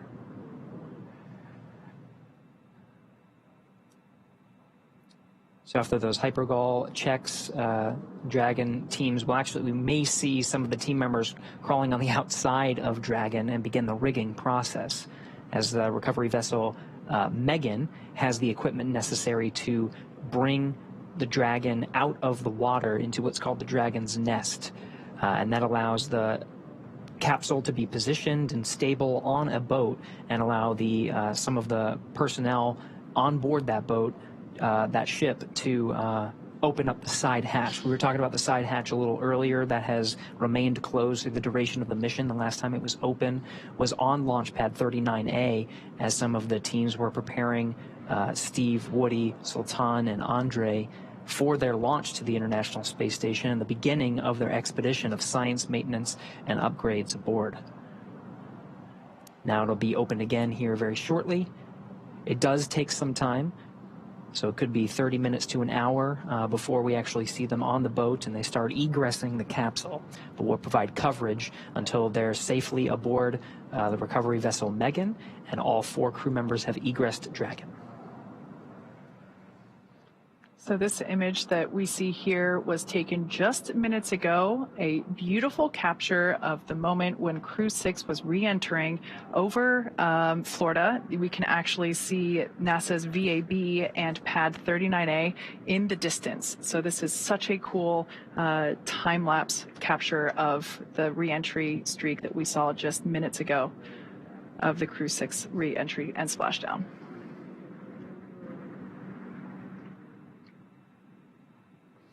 Now, of course, we have recovery teams out there that are executing these operations. We can actually see some of the personnel there. We do have a public affairs officer on recovery vessel Megan, Courtney Beasley, who is standing by and watching the operations unfold and providing some coverage from there. I'll do a comms check with Courtney Beasley, who's there via satellite phone. Courtney, can you hear us? Gary, I have you loud and clear. How do you hear me? Loud and clear. Courtney, we were very jealous, and we were talking a lot, Kate and I, about the views of Dragon's re-entry through the atmosphere and the plasma trail and the landing, of course, in the Atlantic Ocean. I can't imagine a person who had a better view than you. From your perspective on recovery vessel Megan, how was that landing? Gary, it was absolutely beautiful. We were about 1.5 nautical miles away from the landing zone, and we had a great view from the front of the ship. We were actually able to track the spacecraft. Starting when it broke the horizon, we heard the sonic boom loud and clear and tracked the spacecraft all the way down through splashdown. Dragon, SpaceX, There's something beautiful about a nighttime splashdown. The only thing lighting the sky up tonight was the moon, the stars, and Crew-6 returning back home to Earth. Stand by for a PMC with the SpaceX flight surgeon on the ship. And we did just hear a call out indicating that the sniff checks were successful, so the close approach team now has the green light to begin climbing on board the Dragon capsule, so we should see the recovery continue along. But I want to hear more from Courtney with her bird's eye, or with her live action view. That's right. Yeah. Back to you, Courtney. We just wanted to pause for some of those communications with the crew and just follow along on the action here. But really want to understand what it's like there. You got some beautiful views. We are seeing, some of the seas. I think that we're tracking about. We're tracking sea states and wind, and we were talking about weather quite a bit leading up to today's landing. From your perspective, how is the weather out there? Yeah, Gary, it's about 80 degrees out here right now with fairly clear skies. Like I said, we were able to track that spacecraft pretty good tonight. About 9-mile-an-hour winds out of the east. The waves are considered to be rolling waves, so they're not choppy, but they are pretty big and more spread out rolling waves. But weather-wise, I think the crew will like what they feel when they get out of that capsule today and take their first breath of fresh air back here on Earth. Just to get some appreciation of what it took to stage the recovery forces and be prepared for this moment, just really moments after Dragon splashed down. We saw some of those fast boats rolling out to make sure that they were getting the crew as quickly as possible. Can you give us a sense of what it's taken to make sure the recovery vessels were here at this moment? Yeah, absolutely. Our journey actually started several hours ago in Jacksonville. The MedOps teams and the recovery director boarded the first helicopter, and they were the first group to arrive on the ship about 4.5 hours before splashdown. So those medical teams took the time to get everything situated on the ship and ready to tend to the crew. And about 2 hours before splashdown, they deployed the fast boats into the water. I was actually on the second helicopter out, and we landed on the helicopter pad on top of the vessel about an hour before splashdown. And all of the teams have been hard at work since we touched down on the boat to get their various disciplines ready for Crew-6 to arrive home. Excellent, Courtney. And last question before we let you go is we're seeing some of the recovery personnel on the Dragon capsule preparing for its eventual lift onto recovery vessel Megan. What can we expect to see in the next few moments?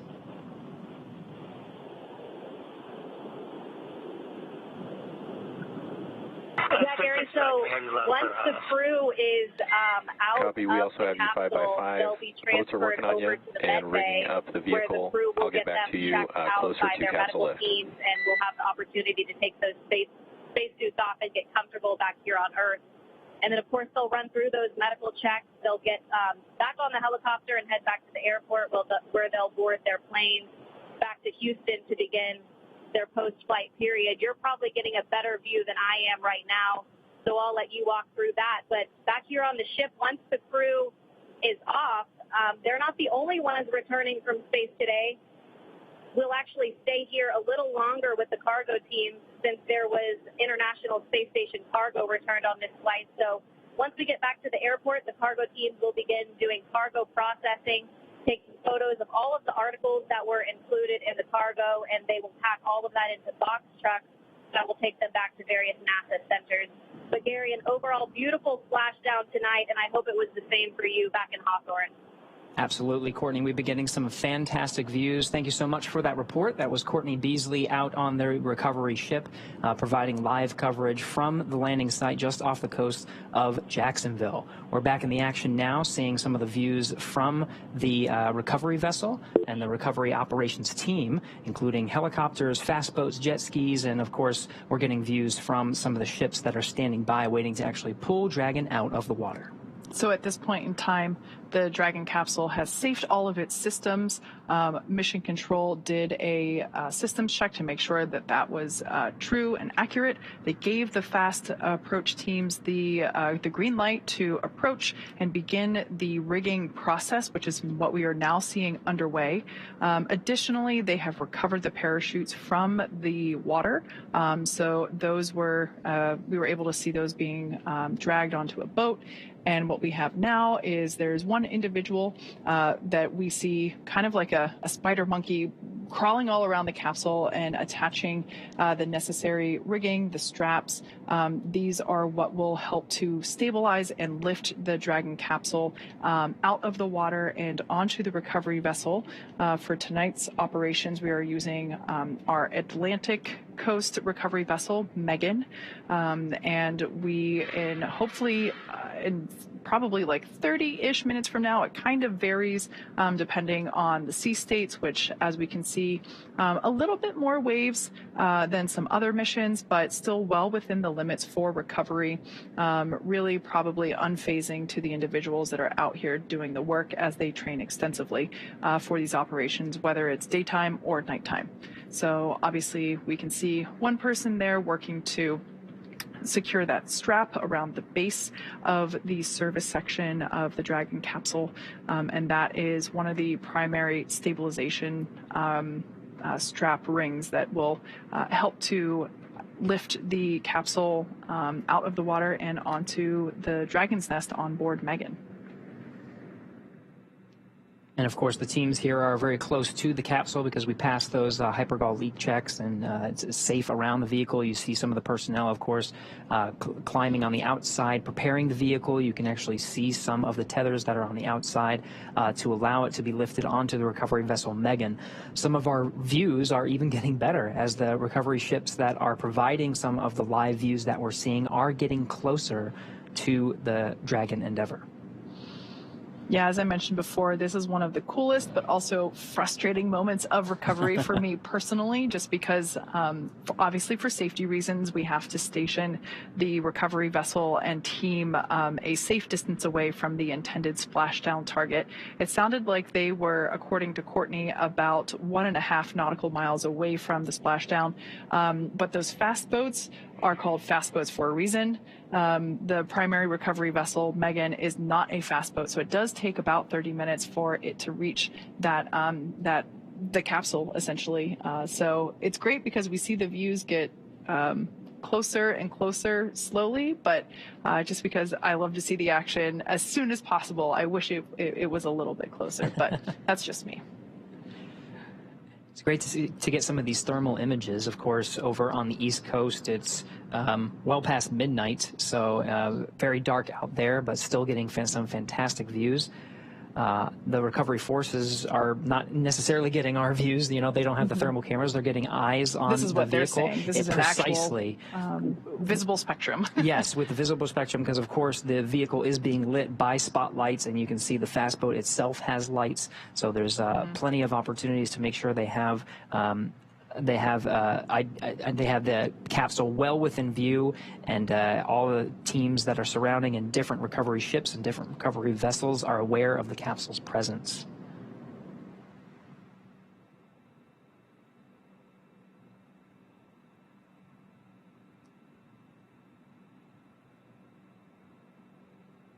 You can see some of the features of the Dragon capsule as the recovery forces outfit it with the rigging necessary to bring it onto recovery vessel Megan. Some of the circles you see in front of the individual that's on the Dragon capsule, that's where those parachutes were deployed from. Above that is the nose cone, which is, of course, closed prior to re-entry. It was open through the duration of most of the flight of Dragon to and from the International Space Station. It needed to remain open to perform that deorbit burn to, of course, successfully get home. But now it's closed, and you can see provided the protection necessary from the plasma buildup through the Dragon's re-entry. Some of the dark circles you see at the front of the vehicle, and by front I mean where that individual is on the capsule. The darker circles are some of the outlines of where those service section Dracos are, and the brighter white area is actually the base of the Super Draco engines, and these are inhibited once it gets into orbit, but are very much necessary through the launch phase. In the event of any abort that is necessary, it would be those Super Dracos that you're seeing, the bright white area, that would fire and provide enough thrust capability to escape a speeding Falcon 9 rocket.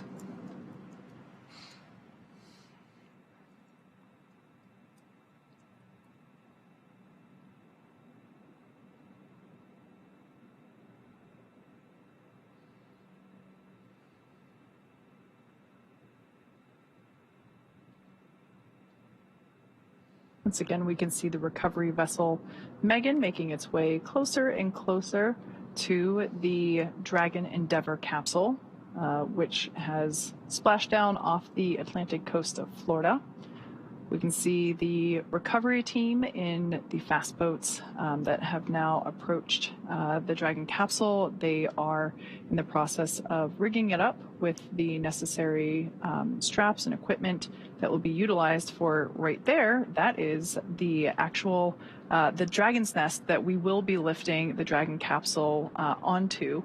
The lifting mechanism, it's kind of hard to tell right now, but that almost house-like structure over the end of the aft end of the boat will actuate downward, and then the straps will be used to lift the Dragon capsule, and then the whole thing will actuate back into the orientation that we see it here to help secure, or to place it and to secure the Dragon capsule in that nest. After the capsule is placed in the nest, they will then just roll or translate the nest forward to where the platform is that we will actually be able to see the recovery team open the side hatch and eventually have Crew-6 egress or exit from the capsule.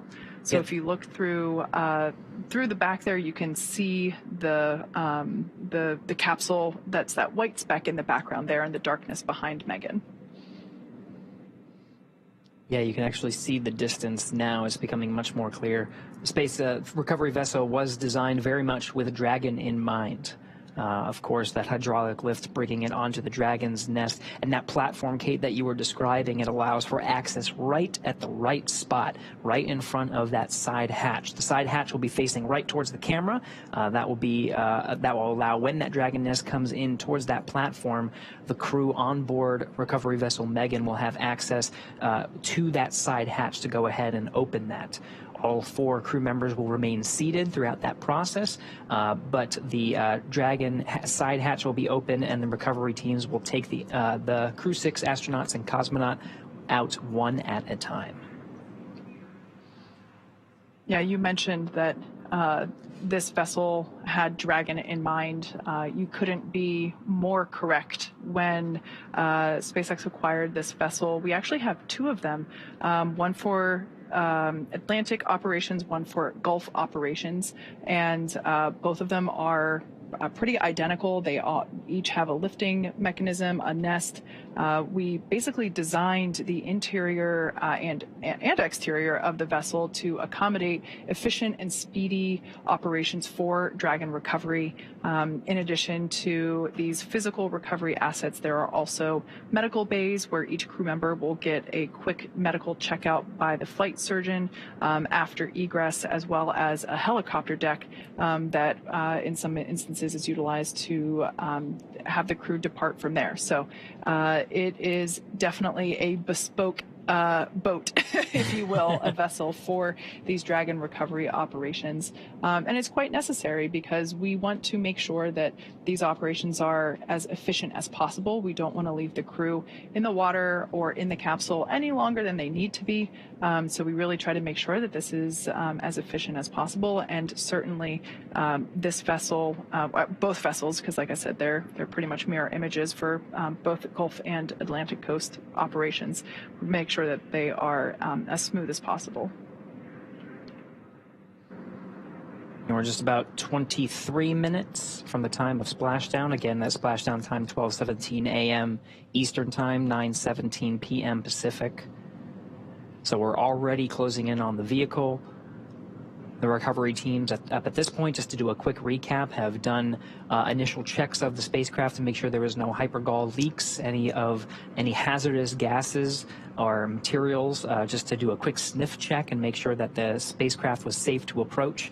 Once that was cleared, we saw some individuals on the Dragon capsule outfitting it with the rigging necessary for those straps you see on recovery vessel Megan. That hydraulic lift will bend forward and be attached to the Dragon capsule and be lifted off right onto that beautiful, perfectly Dragon-designed little disc you see on the Dragon nest. That's where Dragon will rest very comfortably to allow access to the crew. So that has happened over the past 24 minutes or so. And we are making great progress right on the timeline for the recovery ship to arrive. Dragon, SpaceX, be advised, we're transitioning the forward link over to the recovery vessel. Comm will be unavailable for approximately 5 minutes. SpaceX Dragon top.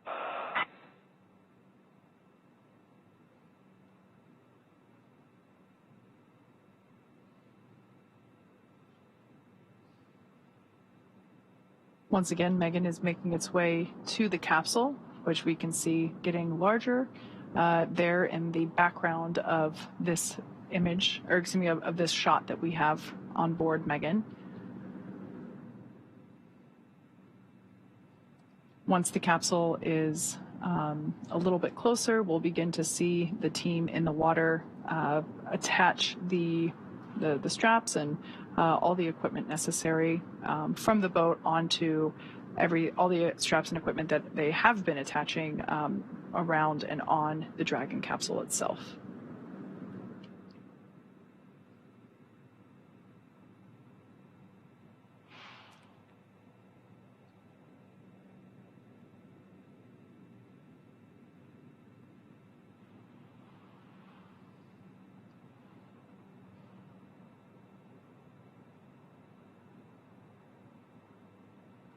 We can see the recovery team member who is the individual that basically crawls around on top of the capsule itself, still on there.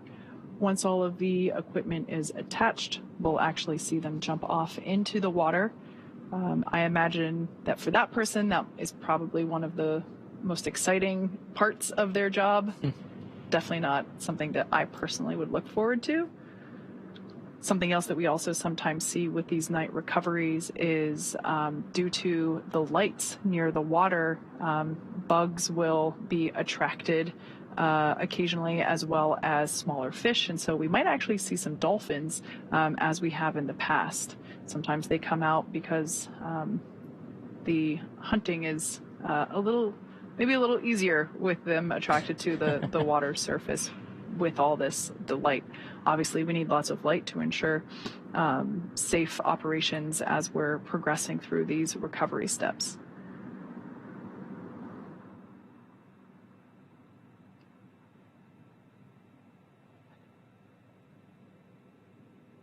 So you can see one of the rigging equipment was thrown to the fast boat, now attached to Dragon.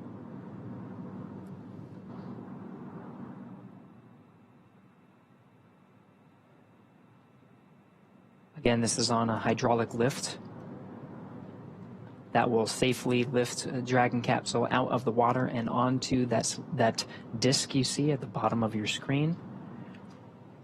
The recovery forces here have trained time and time again for this operation, have a good sense of what to do in this particular scenario. This is one of the better case scenarios for Dragon.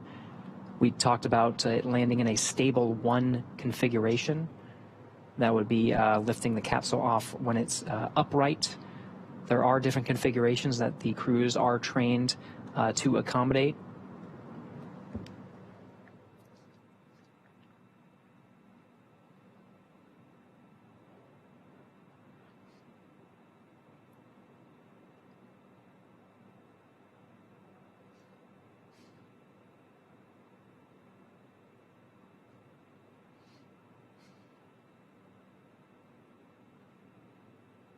As we mentioned before, the Dragon capsule is soon to be lifted onto the recovery vessel Megan.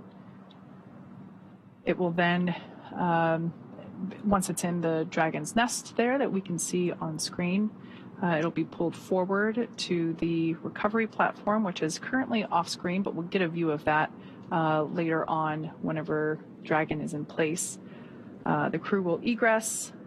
They will... Dragon, SpaceX, forward link transition complete. Com check. SpaceX Dragon, have you line clear? Glad to hear from you. An update, the recovery vessel is backing up to the ship now, maybe 50 meters away, and I'm looking for your go to come on board with internal cameras. SpaceX Dragon, come on board. Copy.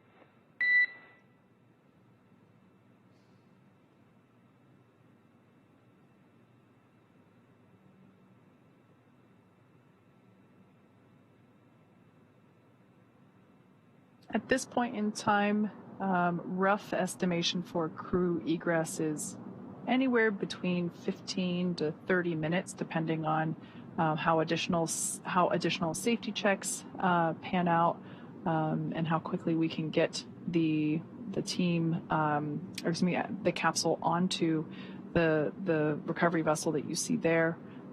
Those teams are now preparing to lower that hydraulic lift mechanism into the water.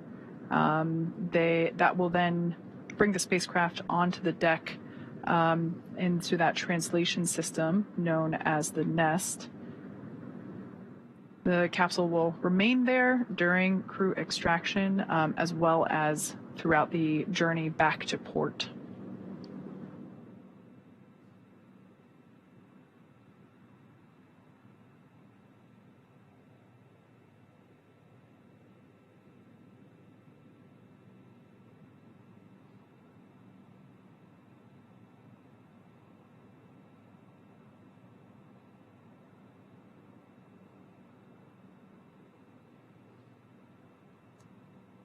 So one of the lines of the hydraulic lift has now been thrown to the rigger. The hydraulic lift is now moving into position, moving forward.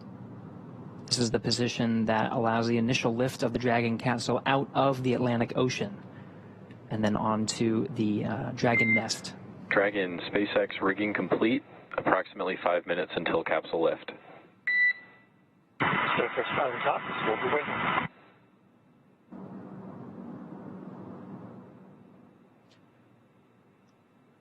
So the clock starts now at 9:48 p.m. Pacific time, 12:48 a.m. Eastern time. We'll be looking for Dragon to be lifted out of the water at approximately 9:53 p.m. Pacific, 12:53 a.m. Eastern.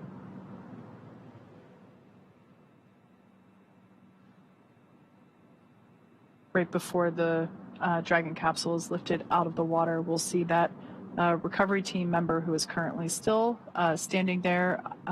He's actually standing in the bucket where the main parachutes were located during Dragon's flight. Obviously, those buckets are that bucket is now empty as we deployed the main parachutes. But we will see that team member jump off and away from the capsule just prior to the capsule being lifted out of the water. Dragon, brace for capsule lift. There they go.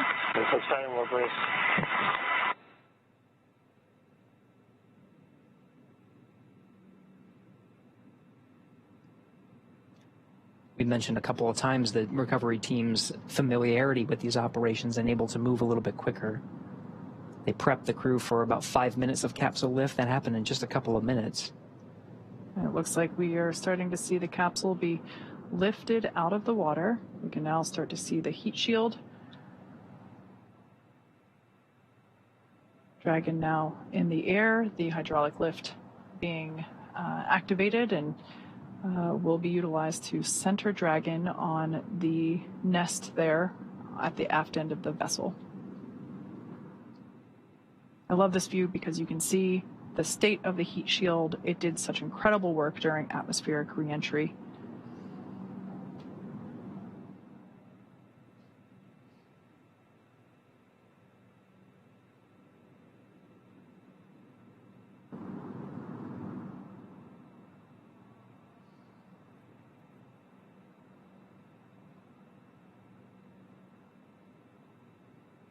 Dragon Endeavour now placed into the nest of our recovery vessel, Megan.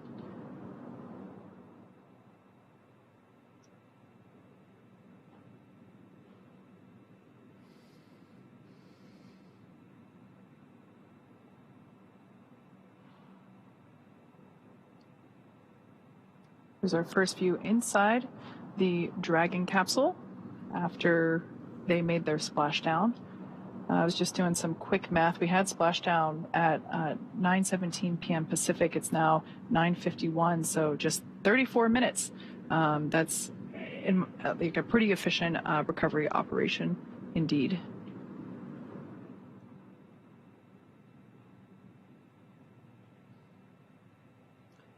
See the cabin lights on the inside the Dragon are off as the crew patiently waits for the recovery forces to do their job and get them out of the water and, of course, ready for egress.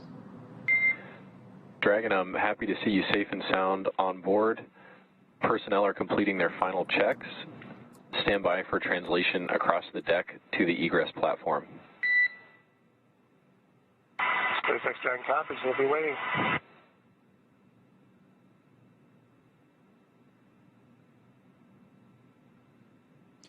And that translation that was mentioned is a physical movement of the Dragon nest, the view you're seeing now.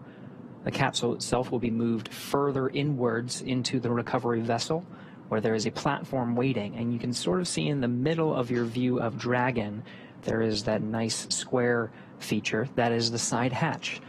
When the Dragon nest moves into the recovery vessel towards that platform, it allows the recovery teams that are on that platform to perform the operations of opening the hatch. The teams you've seen so far have been responsible for the rigging and the operation of the hydraulic lift to bring the Dragon capsule onto the Dragon nest. Now they'll hand it over to the teams that will get the Crew-6 astronaut and cosmonaut safely out of the capsule. Yeah, it's important to note that all 4 crew members will be getting assistance from the recovery teams while they exit the capsule. You know, it's the same process for any returning crew from a long duration mission. And it makes sense because returning to, you know, our environment here with gravity can really wreak havoc on our bodily systems and especially those that are responsible for balance and control. So we will be providing assistance, but I'm sure we will be seeing smiles and thumbs up along the way. Yeah, that's one of the main reasons. Of course, we've been talking a lot about the operations, but really we should mention the science Of course, the reason the Dragon is returning from space is because their mission, the Crew-6 astronauts and cosmonauts, was a 6-month expedition on board the International Space Station, an orbiting laboratory for science, maintenance, technology demonstrations. It's the lab that allows gravity to be taken out of the equation, and you can find some new and interesting things about many different parts of science: physical science, biological sciences, and of course human sciences. You can learn a lot about the human body, and that's very necessary for learning how humans adapt to space and, of course, returning from space to a one-gravity environment. Very necessary for understanding how to send humans further into the solar system, to the moon and to Mars.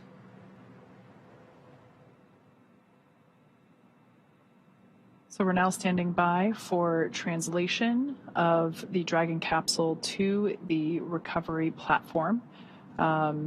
Basically meaning that once everything checks out here, we should see the entire capsule move towards us. We'll get a different camera view on board the recovery vessel once the Dragon capsule starts to move, but it'll basically put it right up next to the platform that is basically right at the same height as the bottom of the side hatch. Oh, there we have our first movement of Dragon Endeavour making its way to that recovery platform.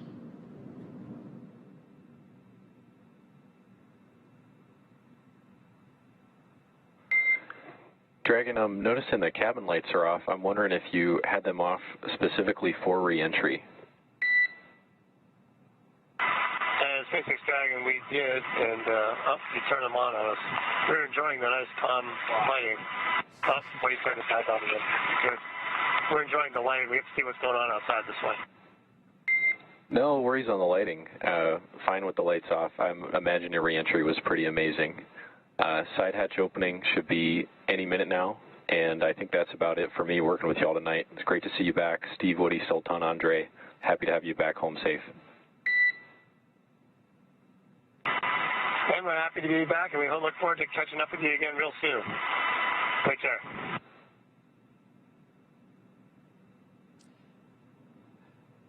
It's an important note. The crew has the ability to toggle lights on and off, and turning them off during the re-entry phase. There are those windows that we've been seeing. All right, Dragon, I know I said goodbye. I'm back, and I'm wondering if you can indeed turn the cabin lights on for the recovery team to come inside. Absolutely, we'll take care of that. And they're on now. So we'll be seeing those lights turn on here momentarily, but again, they've been off in this configuration, so if you're trying to imagine what the crew was experiencing during re-entry, it was with the darkness, but there are those windows on the Dragon itself, and through the plasma buildup, they were able to see some of the plasma come through the windows and really get to experience the full experience that is re-entering from space into the Earth's atmosphere, and just sit back and relax and enjoy it. Yeah, that also makes sense given that it is dark out, and you know, for them to be able to, where possible, see the recovery operations happening outside. Yeah, same reason why you know, as kids we're not allowed to turn lights on in the car when mom and dad are driving at night because you can't see very well outside. So that makes a lot of sense. But we did ask them to turn them back on just so that we're able to help the crew egress. And once the side hatch is open, the flight surgeon will be the first person to poke their head in and just do a quick thumbs up scan of all 4 crew members to make sure everything is good. But what we're doing right now on the outside of the capsule, we're doing additional safety checks. We saw momentarily some of the recovery team, they had face masks on. This is personal protective equipment, or PPE. It's basically a respirator to allow them to breathe clean air. They're just going to do some additional sniff tests for any lingering hypergol vapors. Once again, the onboard propellants that we use, nitrogen tetroxide and monomethylhydrazine, are toxic if you know, we come into contact with them or we breathe those vapors. So just that, once again, ensuring full safety for the recovery team on board, as well as the crew as we prepare to open that side hatch. We want to make sure that none of those vapors are lingering. Side hatch, if we get these views from the inside, we'll also be able to alternate from the outside, is now open. You see the recovery team is open and waving to the crew. First humans that the Crew-6 has seen on the ground in 6 months. Looks like we got some fist bump action, thumbs up.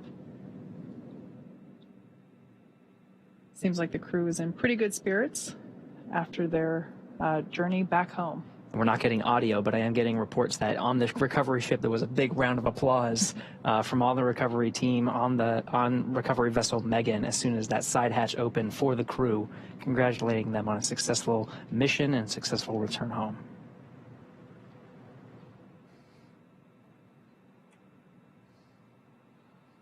So once again, this is the first time that the side hatch has been opened since the day that the crew lifted off from pad 39A. This side hatch is not utilized while they are on station. We use the forward hatch, or the hatch located at the top of the Dragon capsule, for ingress and egress to the space station. So this is the first time that the side hatch is open, and like you said, Gary, their first breath of fresh air since their departure. So we'll also see the SpaceX recovery team, perhaps they already installed it, but I think they did. It's a protective casing around the side hatch. As we mentioned before, we do reuse these capsules. This is actually the 4th flight for this particular capsule, so to help make sure that we protect the hardware as well as the spacesuits themselves, we want to make sure that that side hatch has a little bit of protection. So there's a small piece that they put around the edge to help protect it. Looks like we're getting some initial photos of the crew's return while continuing to secure that side hatch. Make sure it stays in the upright position while the crew is making their way out.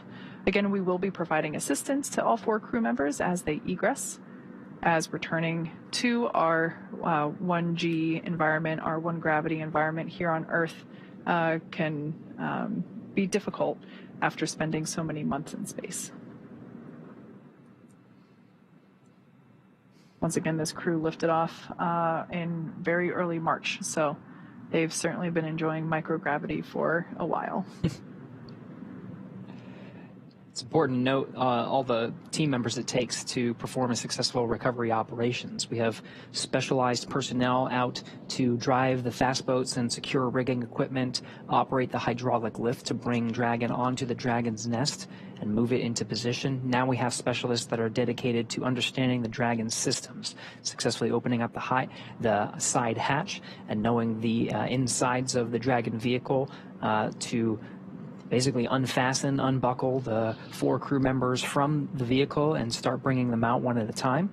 We, of course, have medical personnel on board, with medical facilities on board as well, to provide standard checks and test the health of the crew, make sure they're feeling good. And then, of course, Kate, you mentioned there is a helipad on the recovery vessel itself and a helicopter stage. So after the initial medical checks, the crew will be able to get a very quick ride home to the Florida coast, where they'll hop on a plane and make their way back over to Houston for further testing and, of course, to see their families, who will be eagerly awaiting their arrival.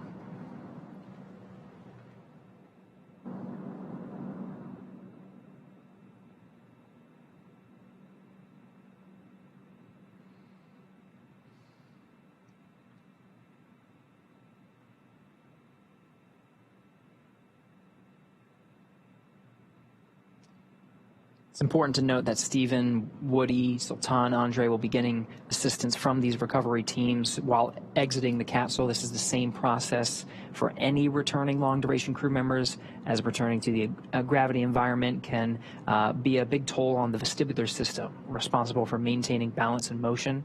So safety, again, is our #1 priority with this operation. You'll see the crew members helped out of the capsule one by one and assisted the few feet to the medical quarters on aboard the boat. If you've ever watched crews return on a Soyuz, this is the same process when astronauts are carried from the capsule to waiting chairs and then carried to waiting medical tents. This is also a period where any time critical cargo can be recovered from the spacecraft. They're positioned right underneath the crew members, and they can be brought back into port relatively quickly. Once the ship and capsule return to shore, the recovery team will perform additional inspections before loading Dragon onto a flatbed truck at the SpaceX facility in Cape Canaveral for post-processing.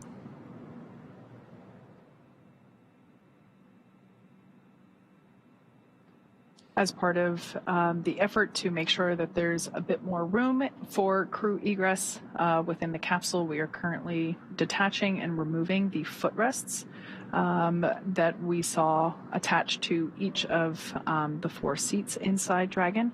This just helps to create a little bit more space and enable the crew to get out a little bit easier. We'll also likely see them put a small slide up against the side hatch, and that will allow the crew to kind of slide out a little bit to egress a bit easier.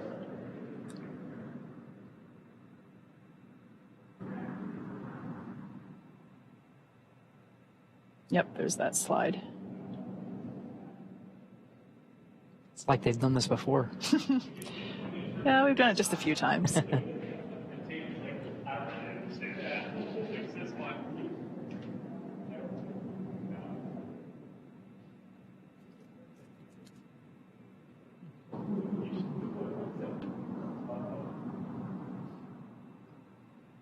We're now standing by for egress of the Crew-6 team. Very happy to see Steve, Woody, Andrey, and Sultan back on planet Earth. I'm sure they are also excited to come out, and as you mentioned, it's after the medical checks, they'll hop in the helicopter and go home, a quick ride. So I bet they're all getting really excited for the opportunity to see their families really soon. And of course, the change of gravity from microgravity to 1G can be taxing on the body. So throughout that whole process, through the medical checks, through the helicopter ride, the plane ride, the crew will have facilities and will have the ability to rest through much of that journey. As, of course, this has been a taxing journey for them, and they'll have well-deserved rest along their journey back home to Houston.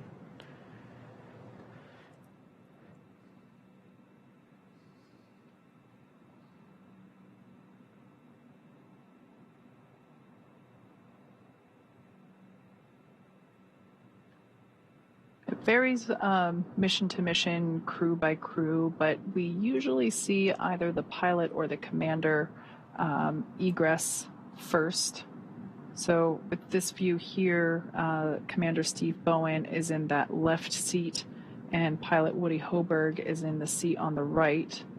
To Woody's right is Andrey Fědyaev, and to Steve's left is Sultan Alneyadi. So usually it makes it easier if the center seats are vacated prior to the 2 mission specialist seats, but it really varies crew to crew.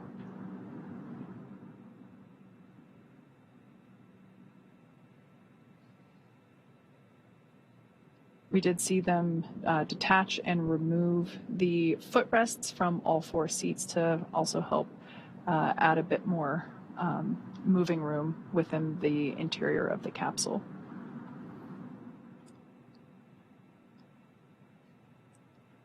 There's a series of checks, so it's not as easy as just unbuckling and getting out of your seat. The seats, of course, and suits are designed with human spaceflight in mind. So the seats are connected. The suits are connected to the seats via umbilical that can provide communications as well as air, nitrox purge that the crew is able to breathe.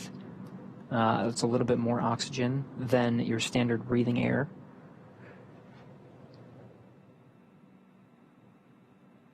And so there is some technical specifics to get them egressed. So it is quite a process. So we're just standing by for them to get out of their seats. Does look like Steve will be the first out.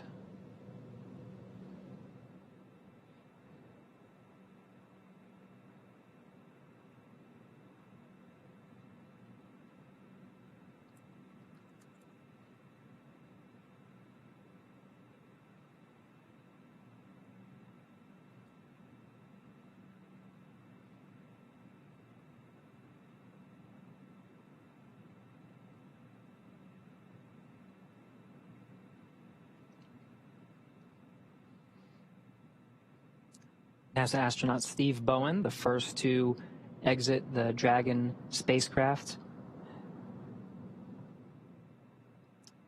I think I see a big smile on his face.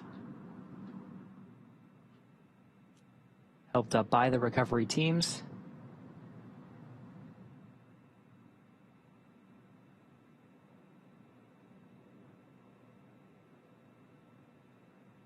Now being seated in a rolling chair to help move him back to the medical bay, where he will get a quick checkout with the flight surgeon. And again, this is standard procedure. We can see some applause happening on deck. Looks like our pilot, Woody Hoburg, will be the next to egress.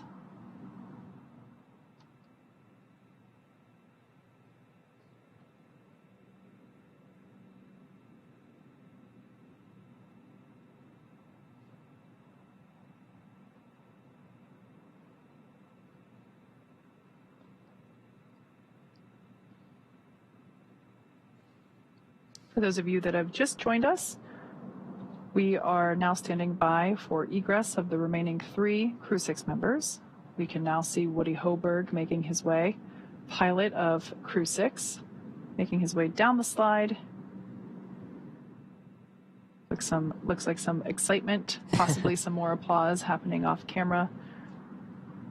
Remaining inside are mission specialists Sultan Alneyadi and Andrey Fědyaev. Commander Steve Bowen has already egressed. Some more applause there on the deck of the recovery vessel. Dragon splashed down just under an hour ago at 9:17 p.m. Pacific, 12:17 a.m. Eastern. So just under an hour ago, they made contact with the ocean surface, and here we see them now egressing and beginning the last steps before being able to make their way home. That's right. The 2 NASA astronauts have exited the Dragon spacecraft and are now in the medical facilities as part of the standard procedures and checks necessary before they board the helicopters and take the flight back to shore. Of course, there are the 2 mission specialists left in the capsule. If they follow standard procedure, it should be Andrey Fědyaev that we see egress the capsule next.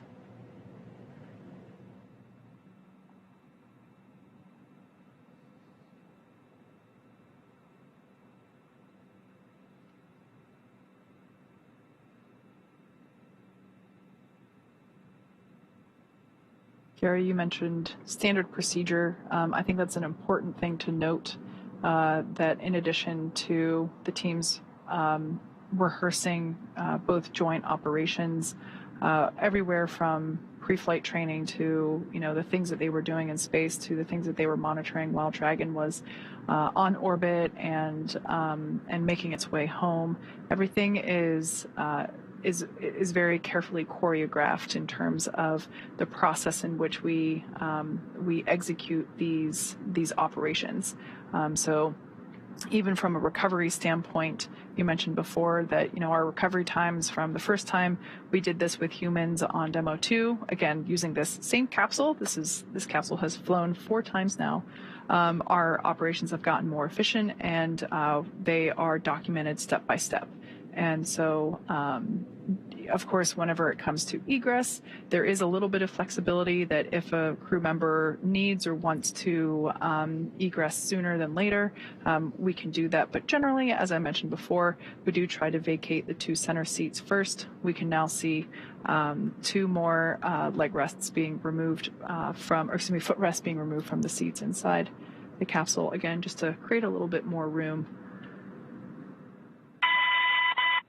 Yeah, you mentioned the efficiencies, Kate. We're inside of an hour now, and this is from the moment of splashdown at 12:17 p.m. Eastern. It's now 1:14, or 12:17 a.m. Eastern, rather. So it's now 1:14 a.m. Eastern, and we're seeing the 3rd crew member egress. So we're just an hour, really, after splashing down that the crew is able to set foot on the recovery vessel.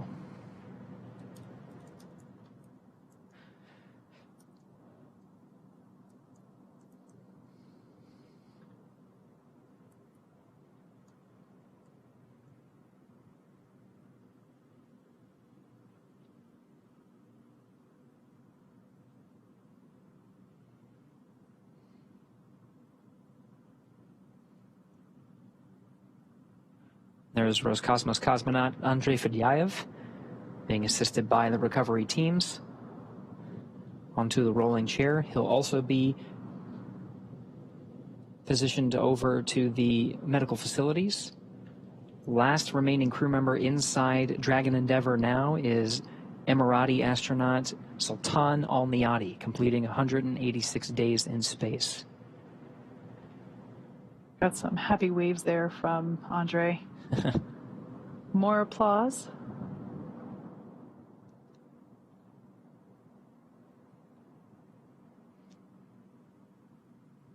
And the last footrest being detached from Sultan Alneyadi's chair.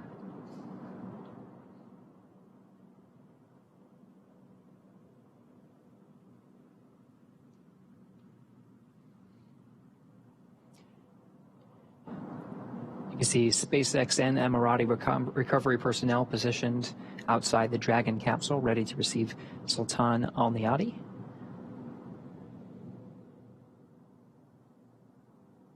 Again, he is the last remaining crew member inside Dragon Endeavour.